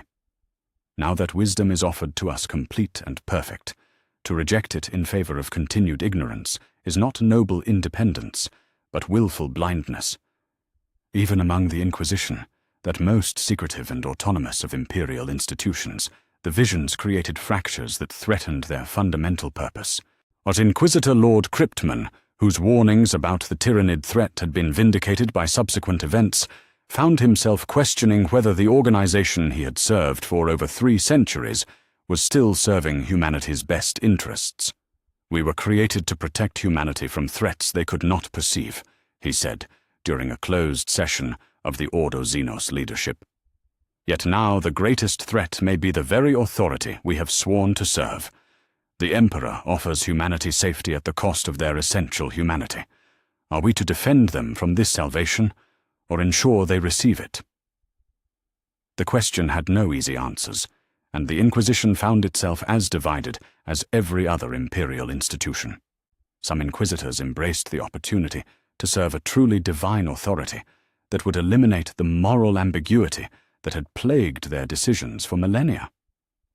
Others saw in the Emperor's transformation an ultimate heresy that threatened to destroy everything they had fought to preserve. It was in this environment of galaxy-wide chaos that Abaddon the Despoiler made his most desperate gambit. The War Master of Chaos stood before an assembly that would have been impossible under any other circumstances, representatives of every major Chaos warband, but also delegates from imperial worlds that had rejected divine authority, Space Marine chapters that had chosen freedom over certainty, and even some Eldar craft worlds that saw in humanity's civil war an opportunity to prevent the birth of a 5th Chaos god. For 10,000 years, we have fought each other, Abaddon declared, his voice carrying across the assembled representatives through Vox systems that had been shielded against both imperial monitoring and divine psychic influence. Loyal and traitor, human and Xenos, order and chaos. Yet now we face a threat that transcends all these divisions, the possibility that choice itself will cease to exist. The alliance that formed was fragile, and built on shared desperation rather than common cause. Yet it represented something unprecedented in galactic history, a coalition united not by what they wanted to achieve, but by what they refused to surrender. Meanwhile, on Terra itself, the Emperor prepared to offer humanity their final choice. From the golden throne that had become the nexus of cosmic authority, he reached out with consciousness that now spanned the entire galaxy. Every human soul, regardless of their location or allegiance, felt his presence settling upon them like a mantle of stars. "My children," his voice spoke directly into every human mind simultaneously, carrying harmonics that resonated in dimensions beyond the merely physical. "You have seen both paths that lie before us. You have experienced the visions of what we can become together. Now, the choice is yours to make." The Emperor's presence was overwhelming but not coercive. He offered absolute clarity about the consequences of both paths, perfect understanding of what each choice would mean for the future of human civilization. "Choose perfect order," he continued, "and you will never again suffer the anguish of moral uncertainty. Your path through life will be guided by wisdom greater than any mortal mind can achieve. You will know peace, purpose, and the absolute certainty that your existence serves a greater good. Yet in choosing this path, you surrender the right to be wrong, the possibility of growth through struggle, the essential chaos that has defined humanity since its earliest days." The alternative needed no elaboration. Every human consciousness already understood what it meant to remain free, flawed, and fundamentally uncertain about their place in the cosmos. Saint Celestine manifested simultaneously across 10,000 worlds, her transformed nature allowing her to serve as the focal point for humanity's decision. No longer the compassionate saint of imperial legend, she had become something far more complex, a being who embodied the absolute authority that the Emperor offered, while somehow maintaining the capacity to understand why some might reject it. "I have seen both futures," she declared, her words reaching every human ear across the galaxy through means that transcended physical communication. "I have experienced the peace of perfect submission and remember the chaos of individual choice. Both paths lead to forms of truth. The question is which truth humanity is ready to embrace." On countless worlds, in countless communities, the debate raged with an intensity that threatened to tear civilization apart. Families divided as parents and children chose different visions of humanity's future. The military units split as officers and enlisted personnel found themselves on opposite sides of the fundamental question of freedom versus security. Yet slowly, gradually, the choice began to emerge. On Terra, as the Emperor waited with patience that transcended mortal time, the first responses began to filter back through the psychic networks that connected all human consciousness. They came not as formal votes or official declarations, but as the accumulated weight of countless individual decisions made in the depths of human hearts. From the shrine worlds came overwhelming acceptance of divine authority. Populations that had spent millennia yearning for closer communion with their God embraced the opportunity to surrender completely to his will. Now, from frontier worlds came equally overwhelming rejection. Populations that had survived through individual initiative and local cooperation refused to surrender the autonomy that had made their survival possible. From hive worlds came division, some levels embracing the order that promised to end their endless struggle for survival, others clinging to the chaotic freedom that allowed them to dream of something better. The pattern that emerged was complex, reflecting the full spectrum of human experience and desire. Yet beneath that complexity lay a simple truth. Humanity was choosing not as a single species, but as billions of individuals, each making the decision that reflected their deepest understanding of what it meant to be human. As the responses accumulated, Saint Celestine felt the weight of cosmic consequence settling upon the galaxy. The choice was being made, but it was not the simple binary that the visions had suggested. Humanity was choosing both paths simultaneously, creating a future that would be neither perfect order nor chaotic freedom, but something far more complex and dangerous. The Emperor felt it too, the understanding that his children had not chosen simplicity, but had instead embraced the most difficult path of all. They would accept his divinity, but not his tyranny, his guidance, but not his control, his protection, but not his dominion. In the depths of the warp, the four chaos gods stirred uneasily as they sensed the shape of the choice that was emerging. But this was not the outcome any of them had anticipated, neither the complete victory of order that they had feared, nor the preservation of chaos that they had hoped for. Humanity was choosing to remain human, with all the contradictions and complications that choice entailed. The galaxy held its breath as the final responses filtered in, as the last individuals made their choices, as the shape of the future began to crystallize around a decision that would define the nature of existence for eons to come. The age of simple choices was ending. The era of cosmic complexity was about to begin. Chapter 12. The Fifth God Ascendant.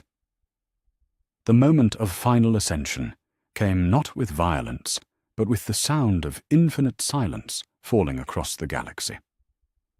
In the deepest chambers beneath the imperial palace, or the golden throne that had sustained the emperor's dying form for 10 millennia, began to resonate with harmonics that existed beyond the physical realm. The ancient device, which had served first as webway gate, then as life support system, then as divine chrysalis, now prepared to fulfill its ultimate purpose, the final bridge between mortal existence and cosmic divinity. The Emperor's consciousness, vast beyond mortal comprehension and fed by the willing faith of countless billions, finally transcended the last limitations of physical form. The body that had once walked among mortals as a man, that had guided humanity through its darkest hours as a dying god, now dissolved into pure concept made manifest. Yet this was not death, but transformation beyond death. Not ending, but beginning beyond all previous beginnings. The golden throne erupted in a burst of divine energy that rewrote the fundamental nature of terror itself. The blast of golden light spread outward from the throne room, with the inevitability of cosmic law, transforming everything it touched, not through destruction, but through perfection. The imperial palace became something greater than architecture. It became the physical manifestation of divine will, every stone and girder reorganized according to principles that transcended mortal engineering. Terror itself was reborn in that moment of ascension, where once the throne world had been a sprawling hive of bureaucracy and industry.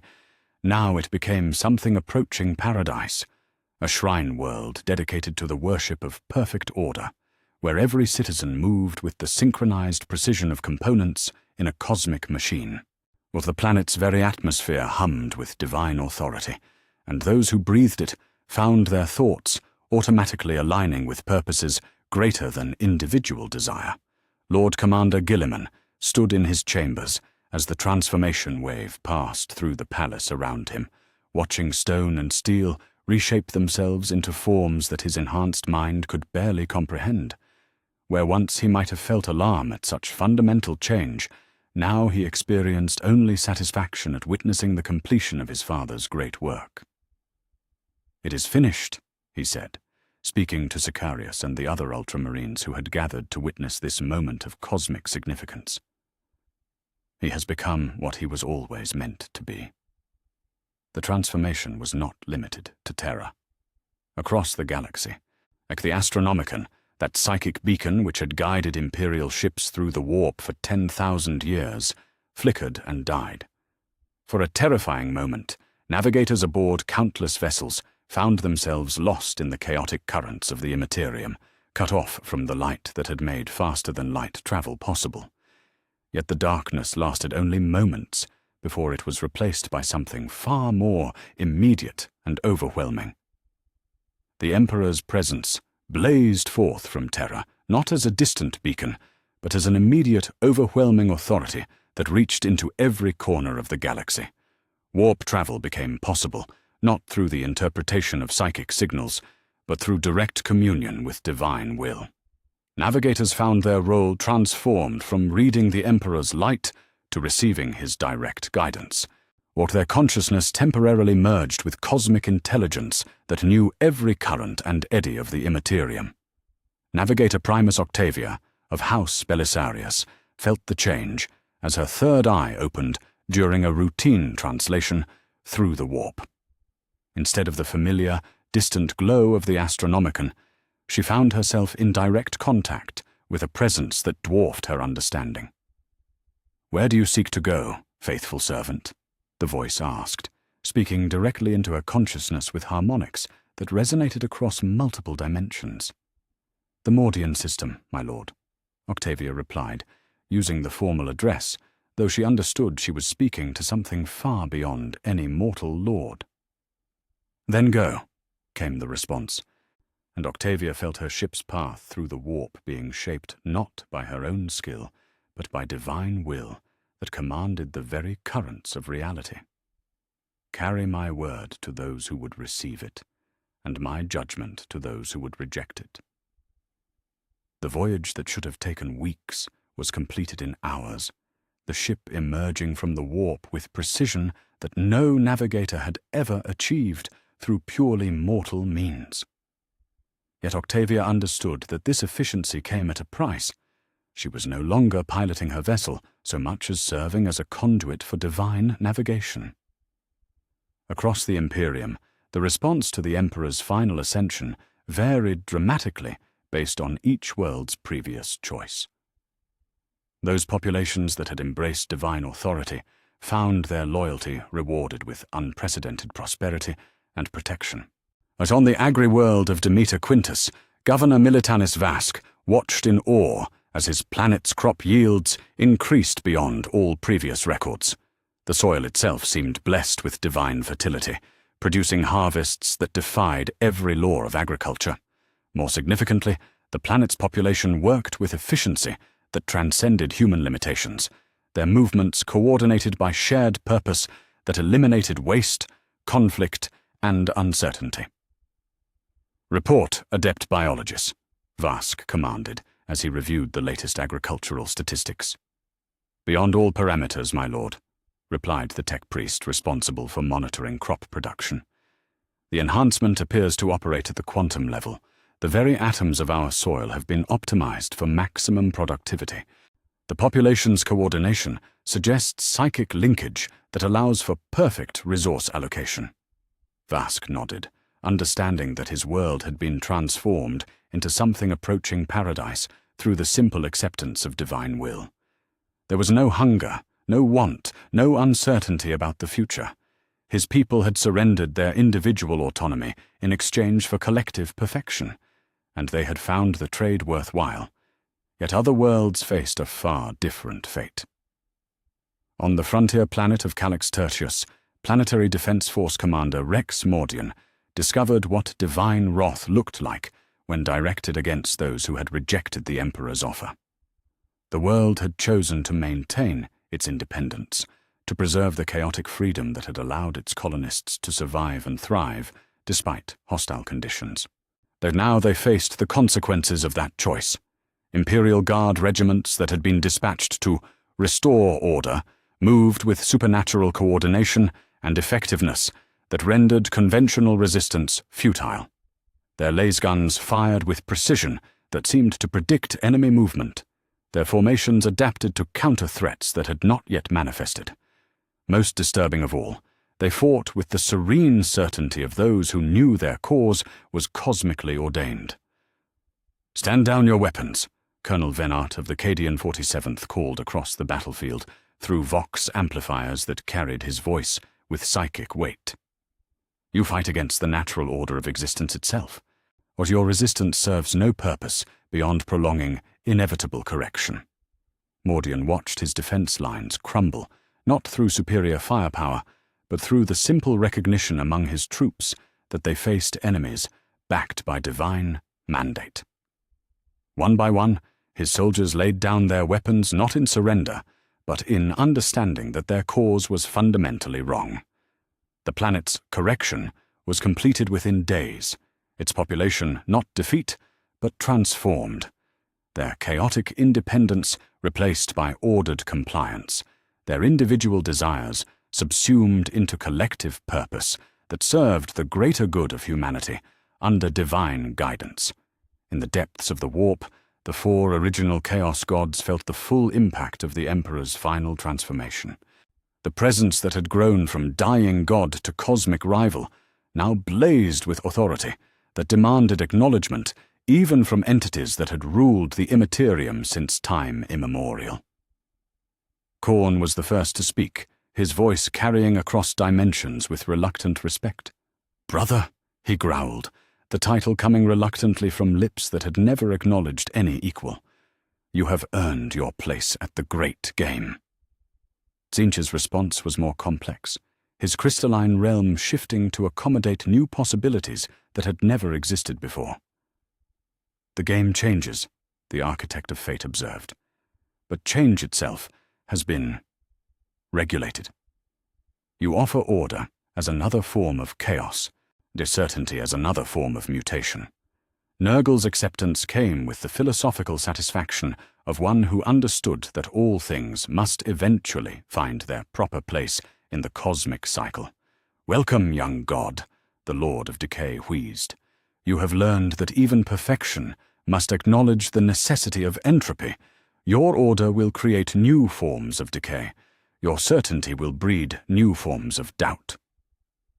Slanesh's greeting carried undertones of genuine curiosity about this new form of cosmic consciousness. "How fascinating," the Dark Prince purred. "You offer your followers the ultimate pleasure, complete surrender of responsibility. Yet you wrap it in such dull packaging. Perhaps we have more in common than either of us suspected." The Emperor's response to his newfound equals was measured and infinitely confident. "I do not seek to destroy the great game, but to perfect it. Where you offer chaos in 4 forms, I offer order as a 5th. Where you corrupt through excess, I transform through willing submission.